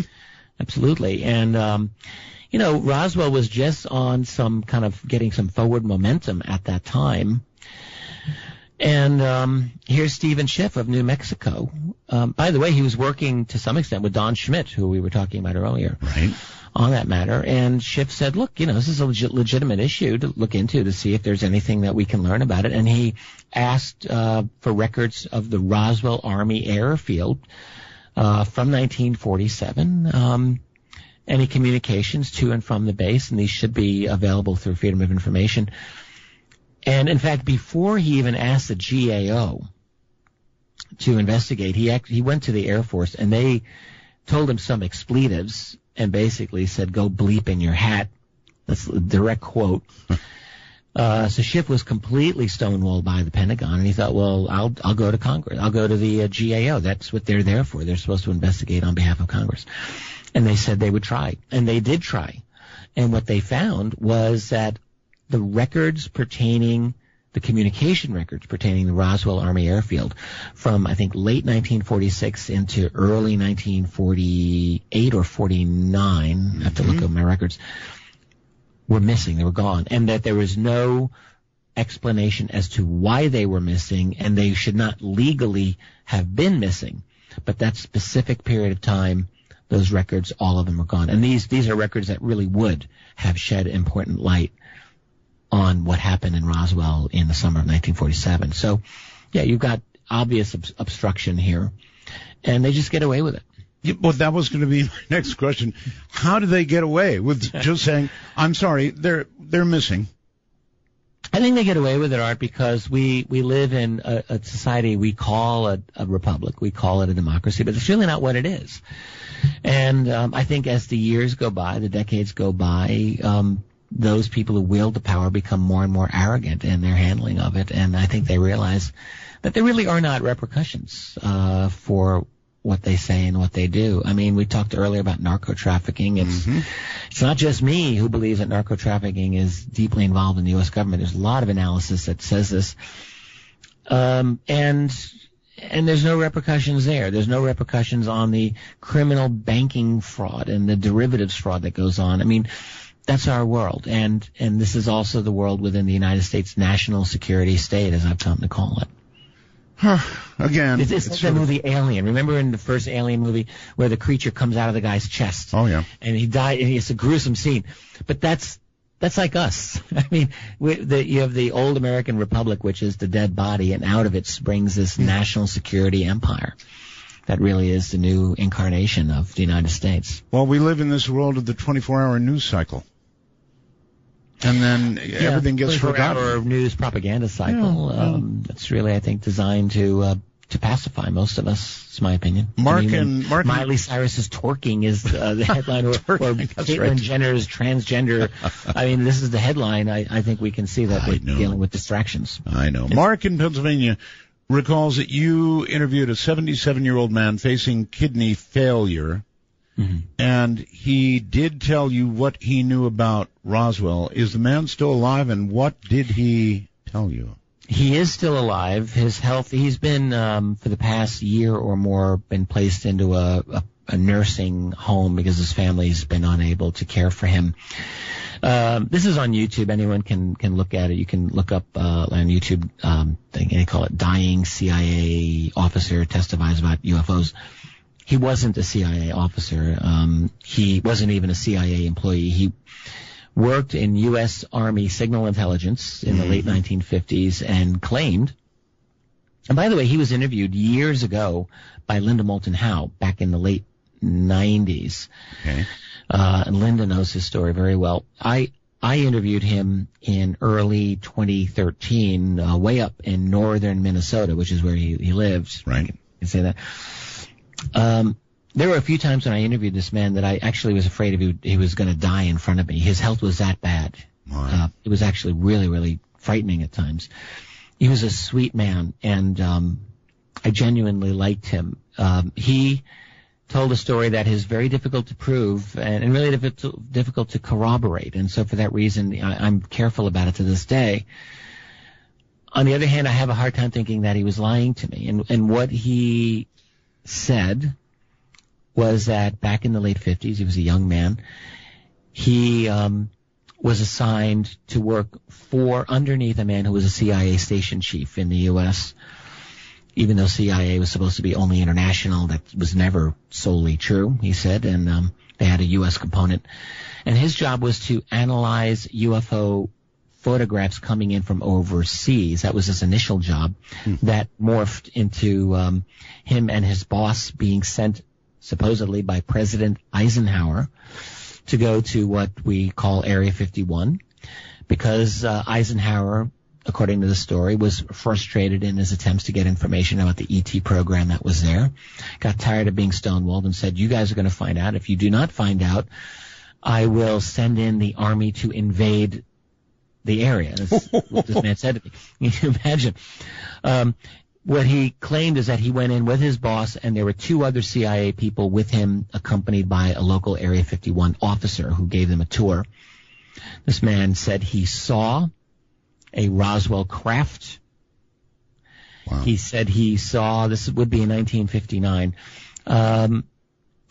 a live alien being behind glass that was there, that communicated with him telepathically, briefly. The message, we mean you no harm. That's according to this man. That's gigantic. I'm sorry, Richard. There is a reason that the legal world gives way more weight to dying declarations, or people who even think they're dying. There's a reason for that. People tend not to lie when they're dying. That was my sense of this man. And the other thing that I will add is that I didn't just meet him. I met his son-in-law, who I really liked his son-in-law. His son-in-law was a seminary student an older man, but he was a seminary student, so he was doing religious studies. These are church-going people, and not that I'm particularly church-going myself, but I respect people who do that, and I think there is something about the personality of these types of individuals. And the son-in-law knew his father-in-law's story inside and out, and had known it for years. And all he was able to say is, "Look, I believe the old man, and I've believed him for years." So you've got all of that. It would be nice if we were able to find any kind of further confirmation of, let's say, Eisenhower's plan to invade Area 51. Apparently he was given enough information by them that he decided, I guess I won't do that. Who knows? I mean, this may be forever one of these stories that just clouds the field, and we may not be able to get a confirmation on it. But I will just say that my personal interaction with this man was such that I don't believe he was lying. Could he have been confabulating? The man was on meds. He was on painkillers. He was in serious physical pain. Could it have clouded his judgment? Sure. I mean, I suppose it could have, but I don't think he was lying to me. All right. You're pretty familiar, I'm sure, with what Bob Lazar has had to say about Area 51. Yeah. I'm a believer in Lazar's fundamental story. I guess I'll just state that for the record. Good. So am I. Oh, and okay. It sort of underwrites what you just said, in a way. At least some of it does, that stuff is there. Do you think it's still there, Richard? Probably, Groom Lake, at least south of Area 51. S4 south of Area 51. I think. Yeah, I think there's an underground facility there. I think that there are many underground facilities actually throughout the United States. The technology's been there for years, and I think that there is one there. I got the chance to meet Bob Lazar finally, just less than a year ago in Phoenix at the International UFO Congress, briefly, but it was nice to meet him. George Knapp, friend of mine, introduced us. And Lazar actually gave a much better explication of a lot of what his experience was when he was there back in 1988-89. And yes, I thought he was credible to me. I think most people who listened to him thought he was credible as well. For many years, Stanton Friedman, who I consider a friend and a colleague, has always been a little unhappy with me. I think very unhappy with me because I do credit Lazar's story, but what can I say? I do. I dreaded researching it for my second volume of UFOs in the National Security State. There's so many minefields in the UFO subject, and Lazar's story is certainly one. But after I dove into it, I became very acquainted with it. I feel that he's not a liar, and I feel that I think he was telling the truth as he understands it. Well, there's one measure that I use. I've been interviewing for years, forever it seems like, and I've noticed that people who tend to not tell the truth, the first time you hear their story, it's like, wow. And then the second time you hear their story, there are additional details. Okay, maybe. Third time you hear their story, there are amazing additional details. The thing about Bob Lazar is he always tells the same story. No, exactly. And he's never cared to speculate beyond what he experienced. He's always been very careful. Even if you pull him, he doesn't. You're right. And he's not afraid to say, I don't know. He said that many times. And he's just right. He's never gone. He said that he saw a number of flying discs. He saw what he called the sports model UFO. And he is very, very explicit and very particular about it. Well, my feeling is that stuff is still there. It would be hard to move. It would be dangerous to move. Exactly. I agree completely with that. And it's just over the hill from me. You know where I am, right? I can actually look at a mountain range, and it's right over there. And, we say, well, it's the most well-known secret place in the world, but it really is secret. I mean, it's still impossible to get there, basically. And, when you're underground, you can do anything you want, basically. And I think that's what they do. You bet your life. Literally. If you try to get there. So, and this is part of the really important element of the UFO mystery, which is a secret technology program, of which S4 is a part of, and I'm sure there are other facilities that are part of it. And I really think what they're trying to do, among other things, is weaponize this technology. Yes. Whether it's electromagnetic weapons or electro-low frequency or high-powered microwaves or propulsion technologies or material science. Even mind control, I think, is one of the kinds of technologies that they're trying to weaponize based on their encounter with the UFO phenomenon. I think all of those are part of it. And to the people who have this technology, I think the stakes are very high because, if you're America running a global empire, you can't let any rivals get into the game like Russia or anyone else. So they want those weapons. That's an awfully good question. I guess we know a little bit about our own country and how we've responded and what we don't talk about and what we do talk about. But what about the rest of the world? The Soviets, for example, China. Do you think they have had encounters that rival the things that have occurred here?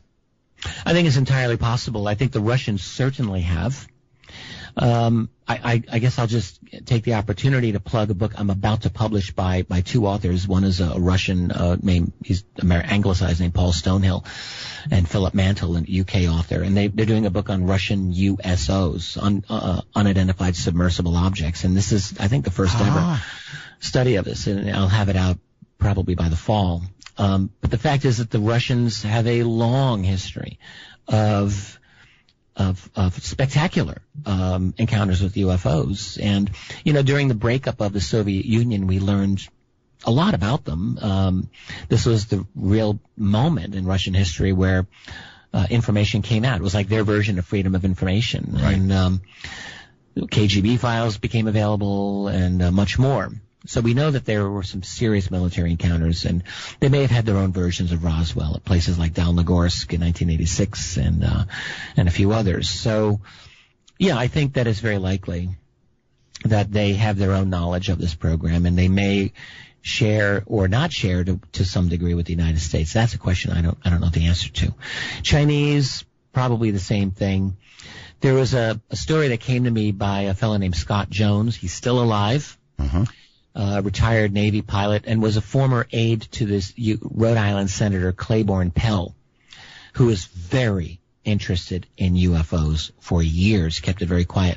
Scott Jones, on behalf of Pell, one time went to China. This is early 90s. Mm-hmm. This is like before China went through their own major industrial revolution. But one of the reasons he actually went was to get a sense of Chinese UFO research, believe it or not, and he was impressed. He said they had a lot of PhDs, a lot of smart people doing sophisticated work, and he said, you guys are way ahead of anything that I'm aware of in American civilian UFO research. What are you waiting for? And the answer that came to him is they said, we're waiting for the U.S. to take the lead on this. Really? That's what Jones said to me and probably to other people. That's early 90s. Now, who knows what the situation is today? I think Russia and China are wild cards in this. I speculate that I don't think that they have a real motivation any more than America to give up the UFO secret, but you never know. I think the real problem that any of these nations have in giving up the secret is oil. Oil.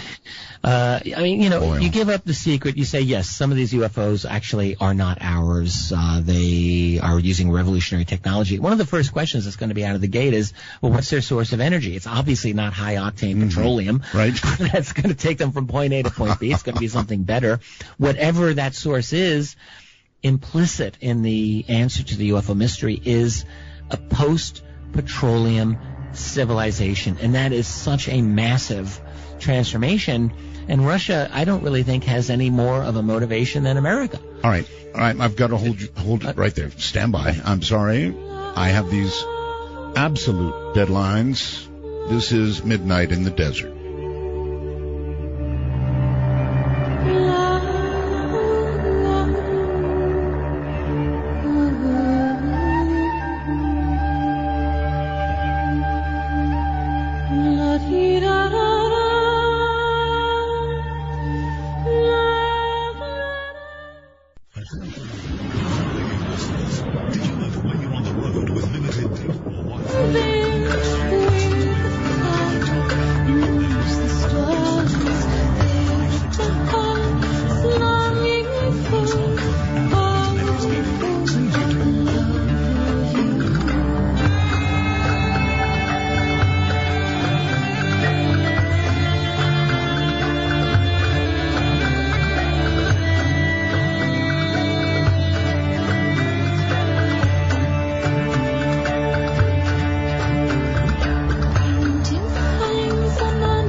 issues are best handled by those that understand how to move in the darkness, like Art Bell. To call the show, please dial 1-952-CALL-ART. That's 1-952-225-5278. Sometimes you want to hear the rest of the story.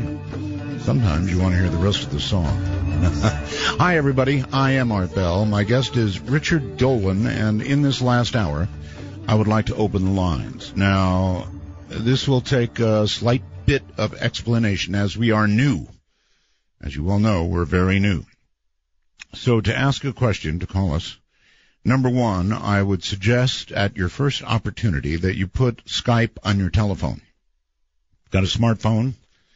Apple, Android, whatever. Put Skype on your phone, and then kind of try to call us. And by that I mean put in, if you're in North America, Canada, MITD 51. That's the way to get us on Skype, MITD 51. And then it'll be on your list of people you call, and you can punch it up at any time. If you're outside of North America, 'tis simple. You put in MITD 55. MITD 55. Beyond that, we have a public line. So if you have a question for Richard, here is the number. Area code 952-225-5278. Once again, 952-225-5278. Richard, we will go to the phones in a moment. I want to find out, though, if you want to finish a thought or get another one out before we do. Oh gosh, I don't know. I've really enjoyed my my time here with you, Art. We've had a lot of different things that we've been talking about.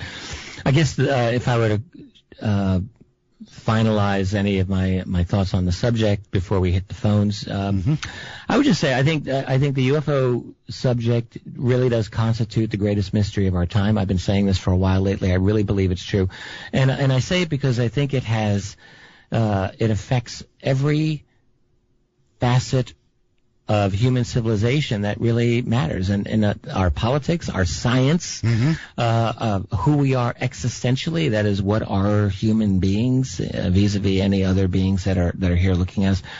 The nature of space-time reality itself. I mean, there are just so many leading edge issues that this subject of UFOs touches upon. And the fact that it gets really no love from the establishment media tells me that there's something very, very significant going on. You've got this very important topic, and it is absolutely verboten to this day to get a serious hearing on the mainstream.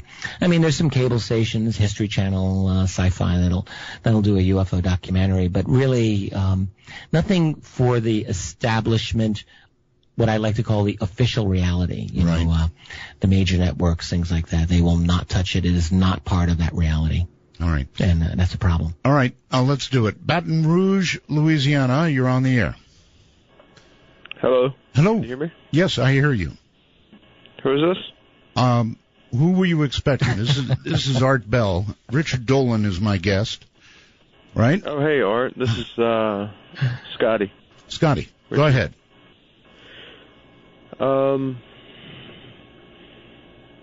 Wow, I'm surprised I actually got on air. I didn't expect it. Well, when you're dialing, you should be prepared to, I don't know, do something, like ask a question.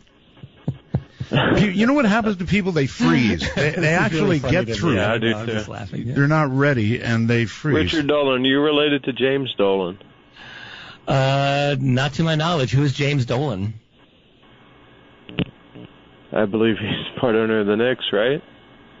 Oh gosh, yeah, I wish that would be nice. There's a Charles Dolan who owns I think it's Cablevision or something like that on Long Island. No, in fact, my Dolan family, I can tell you, my father, whose name is also Richard T. Dolan, is the only one in his family with that name. It's everyone else that he's related to has a different last name, and my dad grew up not even knowing his father. Hey, it was, you were talking about ufology, right? Yes. You're a UFO guy.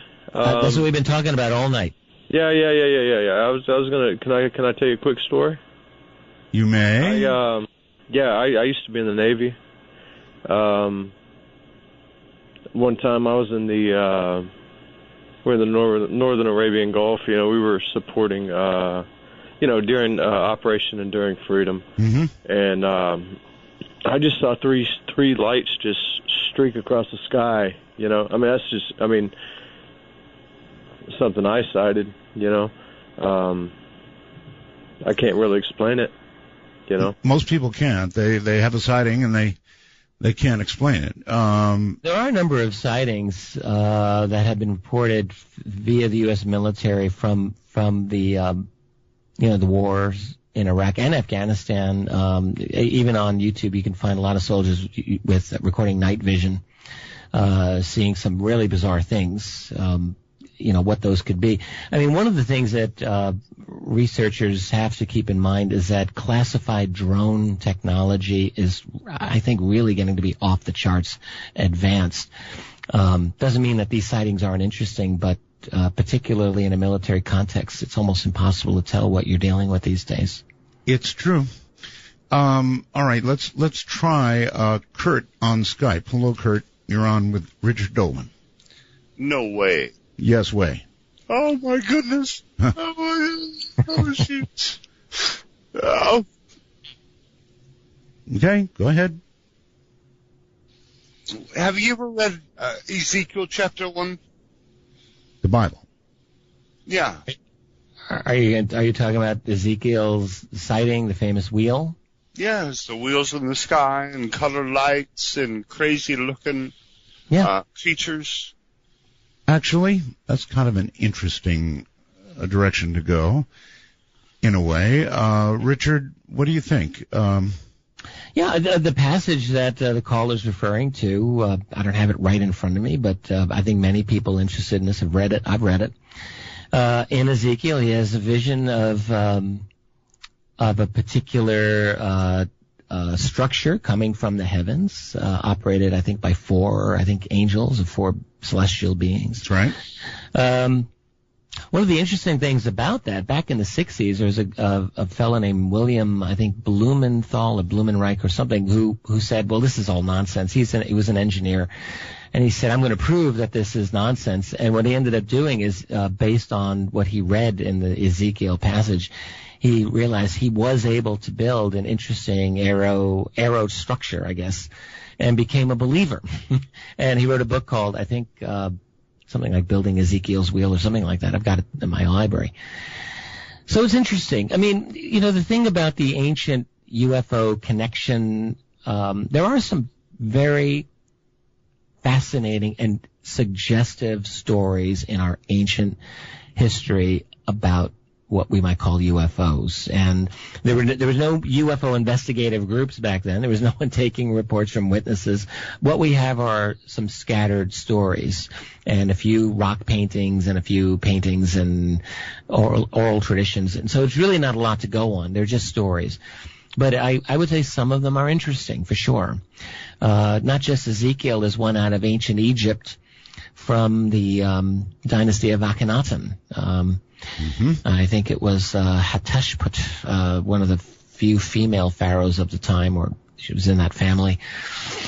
And there was a case of a star-like or a sun-like object appearing for several days and terrifying the Egyptians, and they made offerings to it. And no one really figured this out. There's a Russian case from the 17th century that has been written about by a number of people, including Jacques Vallée, 1663, in which in a remote village, people were terrified to see this object come over their village, leave, and come back.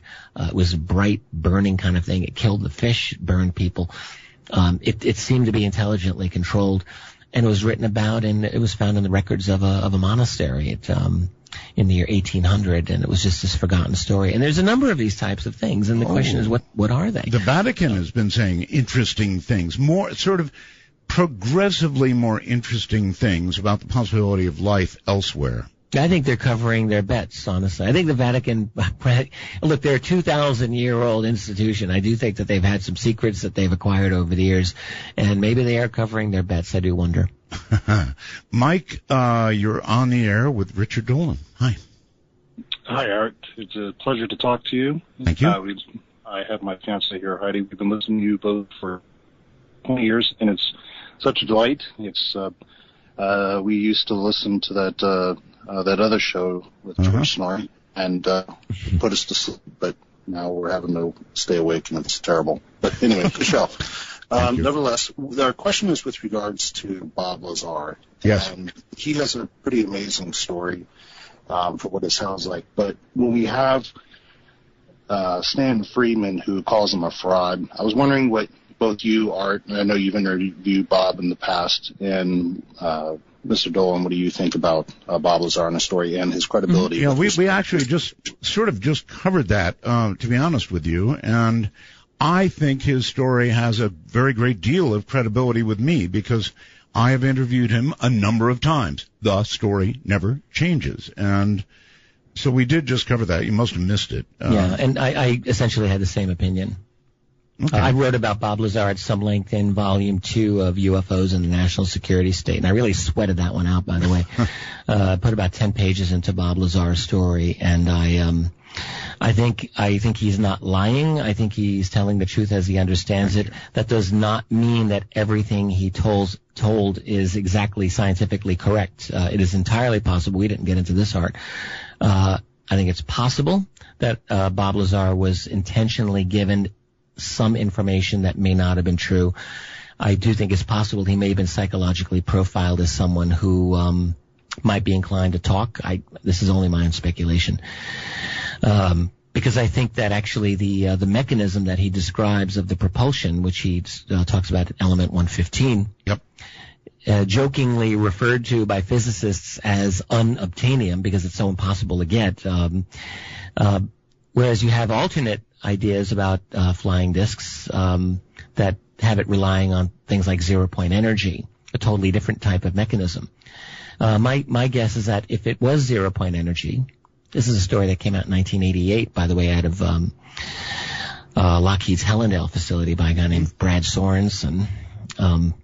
If that's the case, then if you have a guy like Lazar saying, well, it's element 115, any competitor trying to build their own flying saucer would think, oh, man, forget it. How do we get element 115? Let's just give up.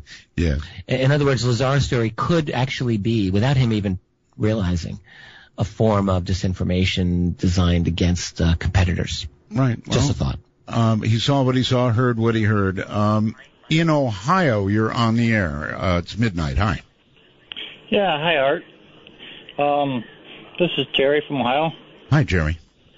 Hi. I got a question for Richard. Okay. Turn off your device, please. It'll confuse you mightily and me a little. Okay. Okay, excellent. Go ahead. Yeah, I was wondering if he's familiar with Sitchin, and I'm kind of curious about us going into Iraq the last time, and the museum there being raided, and I would believe a lot of Sumerian texts missing. How does he feel about how this relates to the UFO and possibly what's really going on? Mm-hmm. Okay. Yeah, Zecharia Sitchin recently died a couple of years ago. For anyone who doesn't know, was best known as someone who was able to read ancient Sumerian cuneiform texts, which is not, something that everyone can read, and did, I guess, what we can call like a literal interpretation of the stories that he read. He didn't interpret them as myth; he interpreted them as possibly history.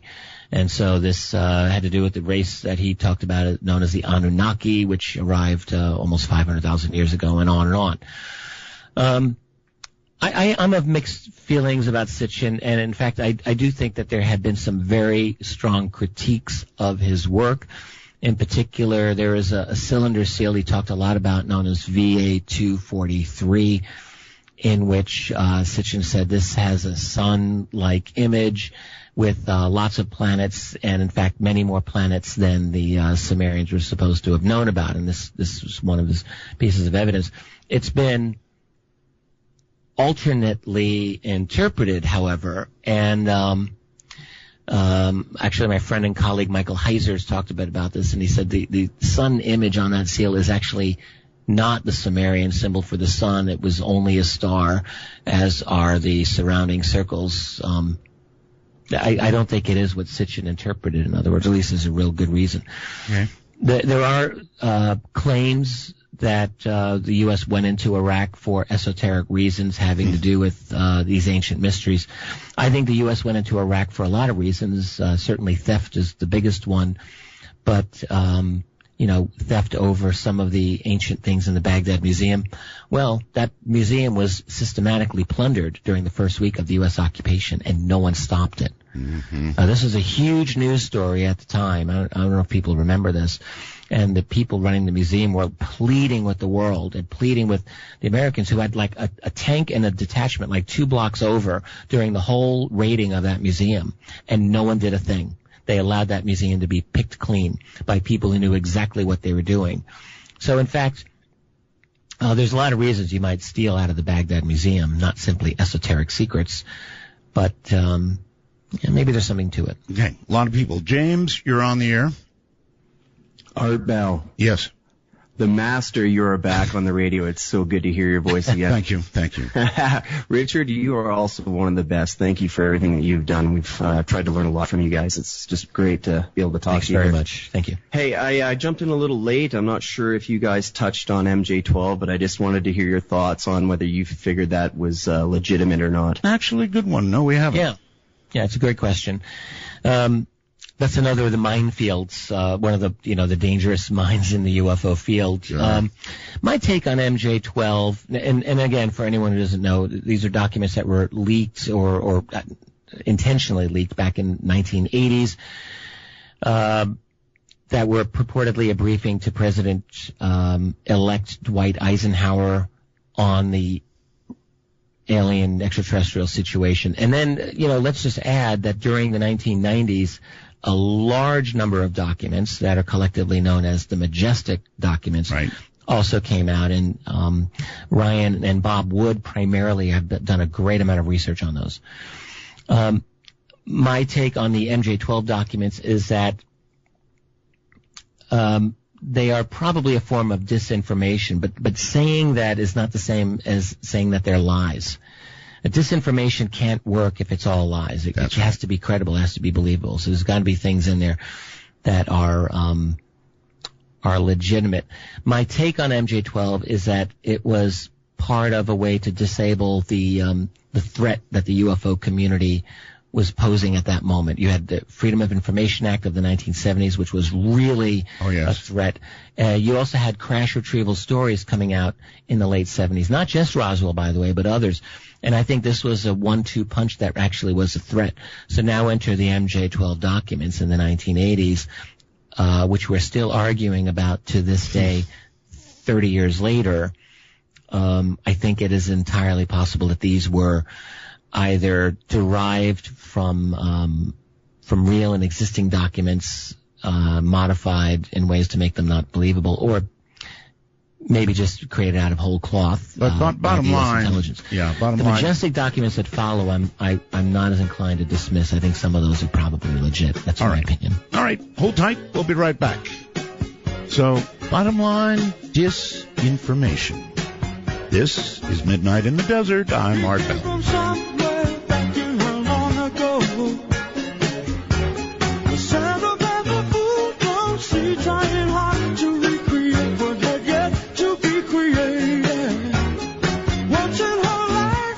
She musters a smile for his nostalgic tale. Never coming near what he wanted to say, only to realize it never really was. She had a place in his life.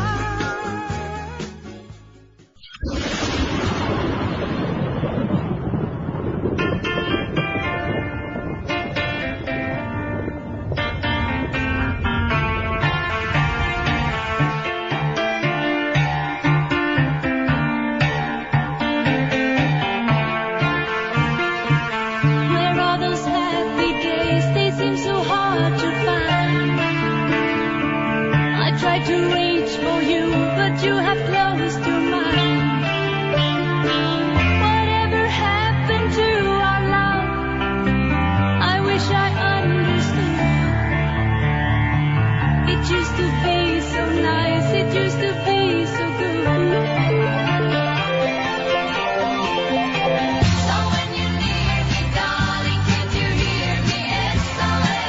Midnight in the Desert, exclusively on the Dark Matter Digital Network with Art Bell. Invite you to call now, 1-952-CALL ART. That's 1-952-225-5278. Those are that's the public number, actually. We've also got, of course, Skype access for you.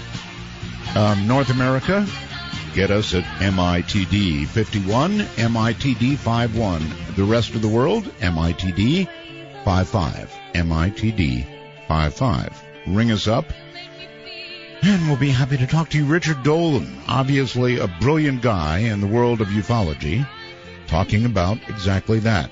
Richard, welcome back.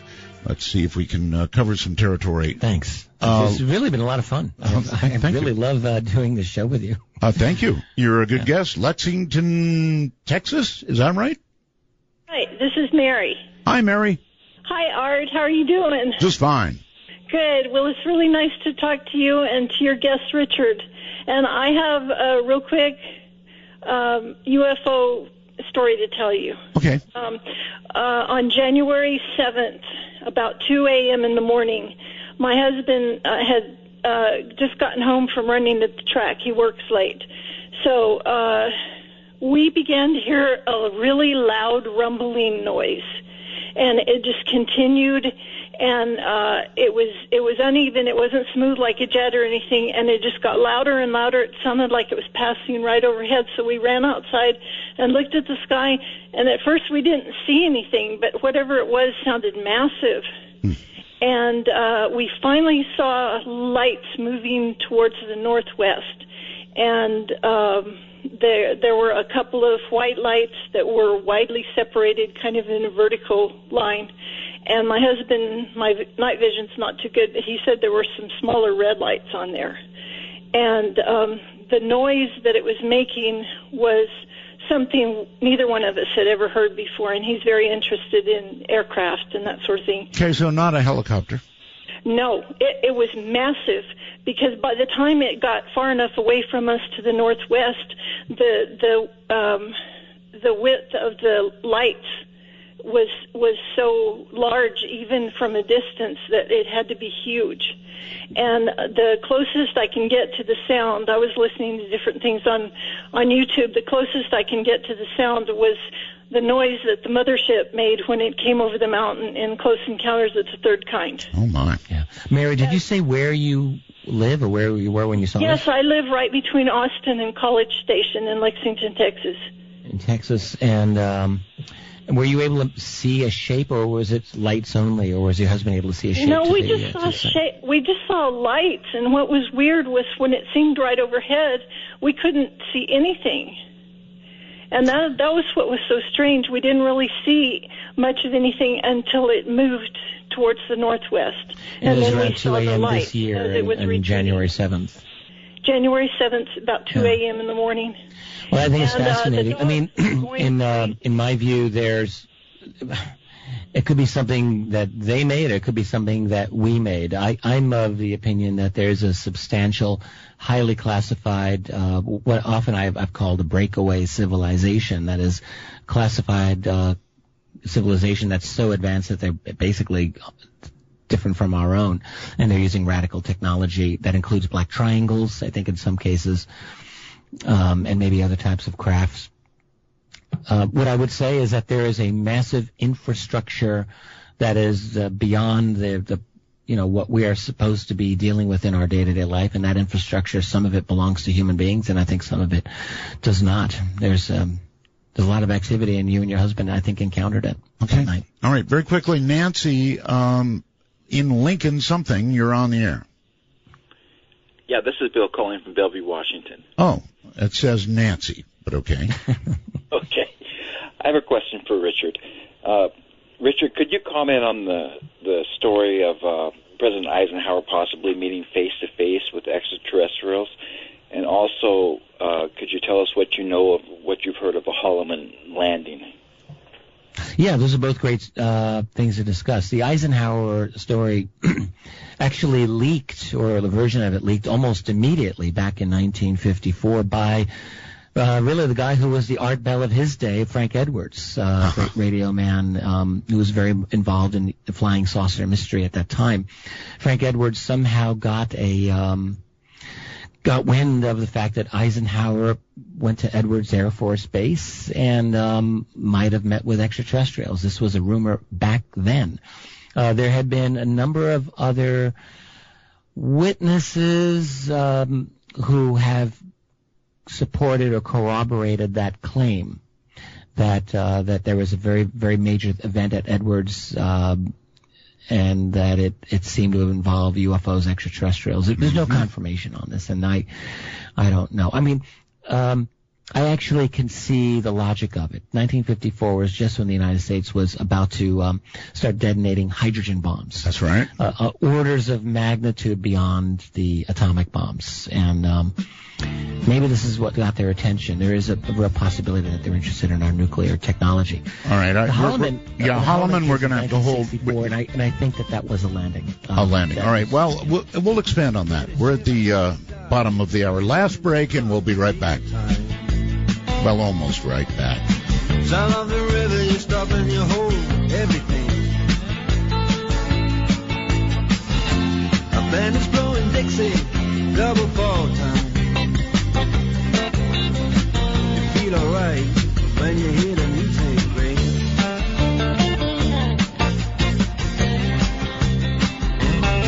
Well, now you step inside. For Dark Matter News, I'm Leo Ashcraft. Not a sport you'd usually associate with Japan, golf had its true boom during the 1980s. However, the leisurely sport is seeing a recent decline in interest. So what do you do with the land of many massive golf courses, long abandoned after golfers are no longer in play? Japanese electronics manufacturer Kyocera have a hole-in-one plan to turn these large expanses of open land into solar energy power sources. Nuclear energy has fallen out of favor with the population since the 2011 Fukushima disaster. Turning to solar may give the country an alternative, renewable, and environmentally friendly source of energy. A new Android hack can take over your phone without any interaction from you, and the vast majority of Android devices are vulnerable. Researchers at Zimperium Mobile Labs, where it was discovered by the Vice President of Platform Research and Exploitation, Joshua Drake. He claims that up to 95% of Android devices are vulnerable. To initiate the attack, the hacker sends a maliciously modified video message. They'd have near full access to your device, its storage, its camera, and microphone. It's said that the device may start processing the message without the user opening the message manually. They think the bug was introduced in Android 2.2, but Zimperium has tested it on builds as recent as the latest release, Android 5.1 Lollipop. Devices running a build older than Jelly Bean 4.1 are said to be most vulnerable. However, Google only recently released a fix that can remove and prevent the bug with an over-the-air update. The bad news is it's up to device manufacturers to send out the patch, and that can take a while. If you've got an older phone that hasn't been updated in ages, as in the case of nearly 11% of active Android phones, it's feasible that it won't get a patch at all. At this point, it's not clear if there's anything Android users can do to protect themselves from this exploit. Is the Jade Helm 15 exercise involving hundreds of U.S. Special Operations troops that began this month in the Southeast really an exercise involving the use of artificial intelligence? Analysts say it's possible, and that they believe JADE is an acronym for a Defense Advanced Research Project Agency. DARPA developed artificial intelligence quantum computing technology that is capable of producing holographic battlefield simulations. The technology, they say, is heading up the drill in order to master the human domain and learn to predict human responses. A YouTube user by the handle of Level 9 News has posted a 38-minute YouTube video explaining why she believes that Jade Helm is an alcentric exercise. Under the headline Rise of the Machines, she wrote that Jade Helm is simply an artificial intelligence quantum computing technology that can produce the holographic battlefield simulations and, in addition, has the ability to use vast amounts of data being collected on the human domain to generate human terrain systems in geographic population-centric locations. All of this used as a means for identifying and eliminating targets, insurgents, rebels, or whatever labels that can be flagged as targets in a global information grid for network-centric warfare environments. In a possibly related story, Windows 10 to be released this month will be equipped with a virtual assistant called Cortana. This virtual assistant will automatically display the kind of thing you like, based upon your interest. This means that the virtual assistant will be analyzing your behavior. Second and most importantly is the fact that this virtual assistant does not limit itself in replying to simple questions, but can interact with you and even send an email. She's incredibly smart because her intelligence is based in the cloud, and she's scouring the internet, learning about everything. To listen to the complete and detailed report, visit darkmatternews.com. I'm Leo Ashcraft for Dark Matter News.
In the Desert, exclusively on the Dark Matter Digital Network with Art Bell. Invite you to call now, 1-952-CALL-ART. That's 1-952-225-5278. Richard Dolan cutting through the BS.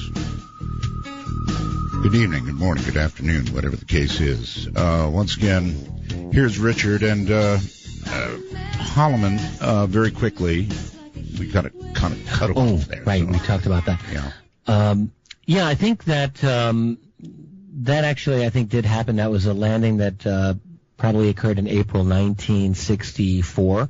And in fact, it would have occurred one day after the very famous sighting of a landed craft by New Mexico policeman Lonnie Zamora, which there's been some speculation that there may have been a connection between those two. But anyway, there's a long-time story, and this was another thing that leaked out right away. It came to researchers known as James and Coral Lorenzen, very prominent back in the 60s, that there was something that happened at Holloman, and it could have been a landing of some sort of craft.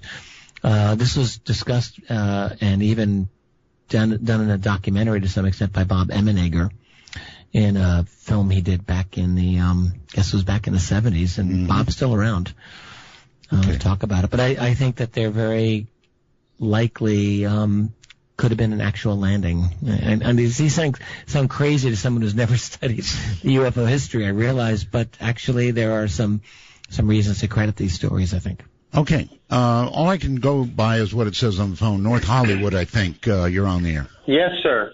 Hi, Art. Yep, my name's Ronald, and I'm actually in Los Angeles. I'm in Malibu right now. Okay. You know, Art, so I talked to you on the break, and I said that I had the solution, and I just wanted to get it out there because I think it's important. The solution to how we can secure all of the information about these questions that we've been asking. I know you didn't come back from retirement or vacation just to keep asking the same question over and over again. You got that right. We are questioned out. And I started thinking about that a while ago, and I decided to write a book. And if I can say the name of the book, I'll say it. It's fine. But I wrote it in a book, which is available on Amazon. And shameless plug. All right, what's the name of the book? The Second Coming of the Messiah, about a Pentagon analyst who comes up with a solution to stop the global military-industrial complex and eradicate the monetary system. And the global military-industrial complex is all of the governments that are actually posing as governments that are really corporations. And the word government actually translates into mind control. So the 5-step solution is this. Everybody, step one, is on planet Earth, all human beings, because this is a human problem, especially with what's going on in Fukushima. All human beings, step one, secure their certificate of live birth. That gives us all control over our vessel again. Right. Step two, we all secure the manufacturer statement of origin for our automobiles. That gives us control over our vehicles. They can't tow those away from us anymore. When you buy your car, you just get a certificate of title and you sign away the MSO. Step three, everybody gets the grant deed for their land. Now their land can no longer be taken away. Now on one day, everybody, even military and police, on step four, tear up their national ID card. This gets rid of the global military industrial complex because there are now no more corporations because they have no more employees. And step five? Employees through step five, burn all of the currency. Burn all of the currency, all right. Eradicate them. Listen, and that's my solution. Don't burden yourself with step five. Send it off to me. UPS. I'll give you an address, right? I'll just jump in real quickly. And I thought the caller, he was talking about corporations essentially posing as nations posing as corporations posing as nations. I think that's right. I mean, I think we're in an era of basically transnational corporate control over our reality, and we kind of touched on that earlier in the program. In terms of solutions, with respect to the caller, there are always people who come in with the solution to all of the world's problems, and I just don't think it's that simple. Never have. He's not the first, and I'm sure he won't be the last to have solved how to fix all of it. Right. Boom, just like that. It's just something that's going to happen. All right. Amy, you're on the air on Skype. Hi, Art. Amy here in the Midwest. Huge fan since I was a little girl. Thank you. Long story short. Can you hear me? Sure. Okay. Long story short, now I'm into neuro research, and I hope to be a guest on your show someday, if not replace Leo. Amy, did you say neuro research? Yes, that is correct. Okay. You might contact me by email. Certainly. All right. Just want to make a quick shout out to Chet, Skinny Lazy on Twitter, as well as all of my followers on Haunted Skeptic.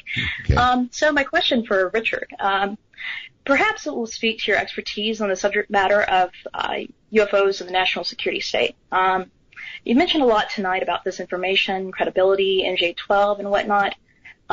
According to some sources, your own pathways to disinfo started innocently with your involvement with the alleged Serpo hoax. That's alleged. That's what I've heard. That's what I've read. I've never been connected with Serpo at all. Never. Okay. I was also going to say that I've never had a comment on it. I've never been involved in it. I've never had anything to do with it. Okay. Well, that was going to be my next question. I didn't know whether or not you were aware of your portrayal in Mark Pilkington's book, Mirage Men, and I wanted to know basically what you thought of that. And, did he actually connect me to Serpo in that? I wasn't aware that he had done that. Don't quote me on that, but I do think your name did come up in association with that. Well, he interviewed me for that over a decade ago, and I actually do not know what I said for him in that documentary, but I think he did record me over 10 years ago. But I can tell you I've had no connection whatsoever to Serpo in any remote fashion whatsoever. The Serpo documents arose about 10 years ago, I guess. They were popularized by Bill Ryan, and who later became connected with Kerry Cassidy and Project Camelot. They tell a fascinating story, but I've never said that they were legit ever. Okay. Okay. All right, Amy. Thank you very much. Let's go. Let's go here to the phone. You're on the air. Hey, Art, how you doing, buddy? Doing fine. Where are you, out of curiosity? I'm in Orlando. Orlando, Florida. Okay. Yes, sir. It's nice to talk to you. It's a real privilege, Art. Thank you. Thank you. And Mr. Dolan, you there? Yeah, right here. Hey, nice to talk to you. Just wanted to ask you, Richard, a lot of stuff that I see on Facebook and on the Internet and stuff, they're talking about some kind of spiritual enlightening that's supposed to be coming towards September. Everybody's pointing to September. Nibiru, I don't know if you're familiar with that. Yeah, he's right about that. Everybody's talking about September. Yeah, September, specifically 24th, 25th, or something like that, and the Pope's here in town, or here in, not in my town, but you know what I mean. Another prediction. Listen, isn't anyone other than myself tired of the predictions? Doesn't anyone but myself think that predictions are one of the banes of this field? We were supposed to have Ascension in 2012. Anyone remember that? Oh, yeah, that didn't happen. You were supposed to have 51% positive karma, and then, hey, you would ascend after December 21, 2012. There was nearly a 10-year build-up for that one. A lot of wasted energy and time. There was supposed to be the comet Elanine. This was promoted by Richard Hoagland, among other people, back in 2011. That was supposed to be Nibiru also, if you recall. This is such an old theme, and I would have thought that the 2012 Ascension would have put all of that to rest, but no. Apparently people have to continue to make their predictions over imminent salvation from galactic space brothers or what have you. Mm-hmm. And look, I'm just reminded of P.T. Barnum, a sucker is born every minute. It just never seems to change. Look, predictions are not what we really need to be about. Okay, we need to really take a cold eye and look at the world around us. That includes the UFO situation. That includes a lot of other things, and deal with what we have to deal with, rather than waste our energies. And I really mean this. Maybe that's disinformation. All right. In other words, when you've got something really important going on, and people are continually being led down these fantasy paths that end up giving us nothing. They give us nothing at all. So of course, one of these days, be careful about these one claims. of these days, Richard, maybe they'll be right, and there'll be nobody around to say, "I told you so." Well, if they're ever right, then we can all put our heads between our knees and kiss our butts goodbye. That's right. And it won't matter. But no, the predictions. This is just a little pet peeve of mine. I mean, I'm at the point where I used to laugh. I still laugh at them, but I think that they're actually a problem in this field. Well, they are. Jordan, you're on the air on Skype. Hi. Hey, Art. Yes. I just have two comments, and then I'll take the answer off the air. My first comment is regarding the Philadelphia experiment, and I wanted to see if he had any knowledge of maybe hyperspace was actually figured out there, and maybe that was another reason why we were visited by UFOs. And my second question was the WikiLeaks about the UFOs in Antarctica. And I'll take my question off the air. All right. Cool. I'll deal with the second one first. WikiLeaks connection to Antarctica UFOs. I have to admit, I have not heard that. I would like to learn about that. That's something that is actually tangible that I can research to see whether or not that's true. This is the first time I'm hearing about it, and for that reason I'm a little dubious about the validity of it, but I will just say I'll look into it. Relating to the Philadelphia experiment, I mean, this is I never know what to make of some of these stories where there's just so much lore associated. I know the origin of the story, and it's very tough to know one way or another how true it is. Mm-hmm. I'm always most comfortable trying to deal with what I think is verifiable fact, that is government archived information, not disputed, not leaked, not anything like that. The Philadelphia experiment is one of these stories where it's legend. I don't know if it's true or not. The same with the story that's connected to it, the Montauk Project story. I don't know if these have any truth or not to them. You've got people talking an interesting game, and that's about it. No, nothing to support it. Okay. So don't really know. Okay. Williamsport somewhere on the phone. You're on the air. Okay. Hello. Hi. Art. Yes. My name is Ted, also known as Bomar. Richard, can I ask you a question about orange orbs? Yeah, please. Cool. Back in '69, July 2nd, I was hiking on a mountain. I didn't get into the Farragut, Idaho jamboree, and I was just goofing around on the mountains one evening.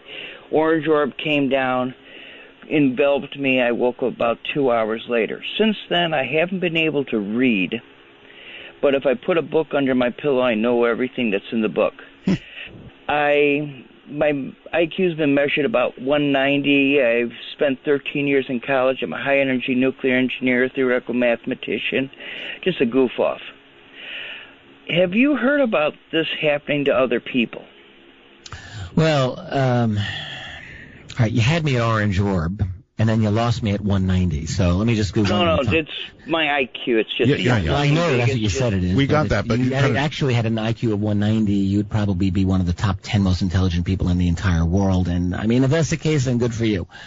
As far as the orb goes, there are a lot of orange orb stories. I've gotten them from individuals that I know very well and that I know are truthful with me. Now, I think the orange orb phenomenon is real. They seem to be intelligent. There's a number of these cases where there seems to be a telepathic kind of connection between the orb and the person, to the extent that someone wakes up at like 2 a.m. and they have an urge to look out their bedroom window and voila, there's an orb out there. There's something going on, and I've heard these stories many times, not just a few times. So I think this is a real thing. In terms of everything that you're saying it did to you or for you, I don't know how to comment on that. I'm not aware of anyone having an experience with these things and they suddenly are no longer able to read, or if the orb somehow affects one's intelligence or anything like that. I don't know. That's something that's completely foreign to my research. I love people who say, I don't know, when they don't know. Here in Pahrump, Nevada, I think you're my first caller from Pahrump, Nevada. You're on the air. Yeah. Hello. How you doing? Good to have you back. This is Rob from Pahrump. Hi. How you doing? Fine. Question for Richard. Have you ever heard of a craft looks like a cloud, a black cloud? I mean, it didn't really have Well, there are cases of objects, of people saying an object was disguised as a cloud or it moved, but it looked like a cloud. A black cloud, I don't know. This was pretty distinct. I mean, I came out of my house the other day, and it was beautiful blue sky. There was a couple of white billowy clouds, and there was one black cloud all by itself. And all the clouds were moving like towards Area 51, northeast, and this one went the opposite way and just. Oh wow. Yeah, that's interesting. We do live. I would guess experiment. We do live in an area that just has sighting after sighting after sighting, Richard. This is an amazing area. I mean, there's no two ways about it. We're close to Area 51. I mean, that's a heck of an interesting thing. My go-to position wouldn't be UFO, but my go-to position would be some kind of U.S. military shenanigans. Absolutely. There are plenty of them out here. If you live here, you see it all the time. We're coming toward the end of the show, so I want to give you shameless plug time. Whatever you want to plug.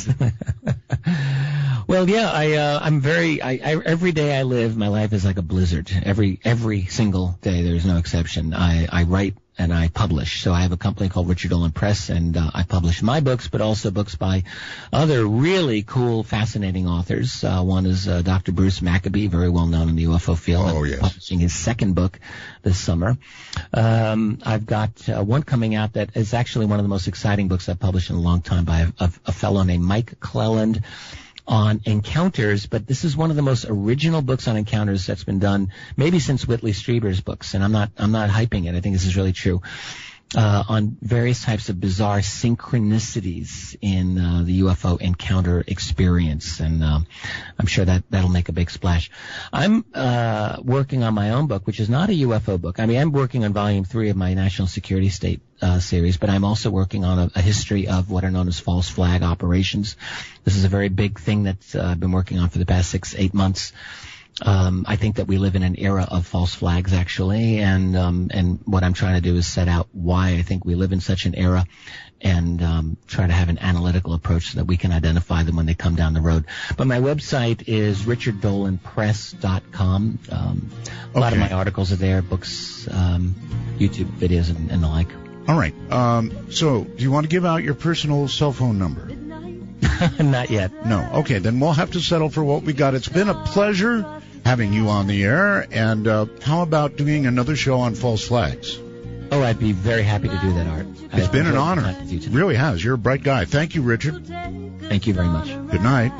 And speaking of Richards, coming up next is RCH, Richard Hoagland, and he tells me he's going to be doing open lines tonight. That should really be something. From the high desert, I'm Art Bell. Good night, all. And we're listening. Ooh, we're listening to you.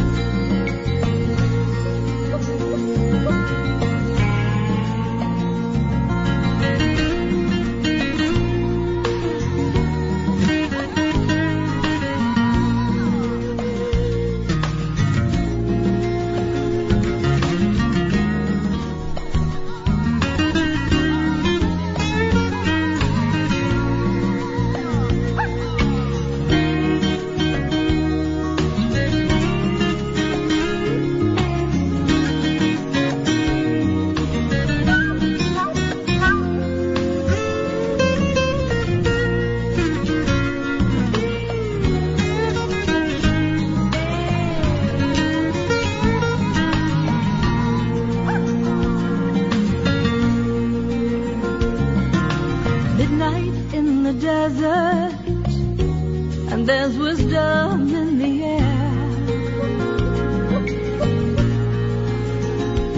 I've been looking for the answers.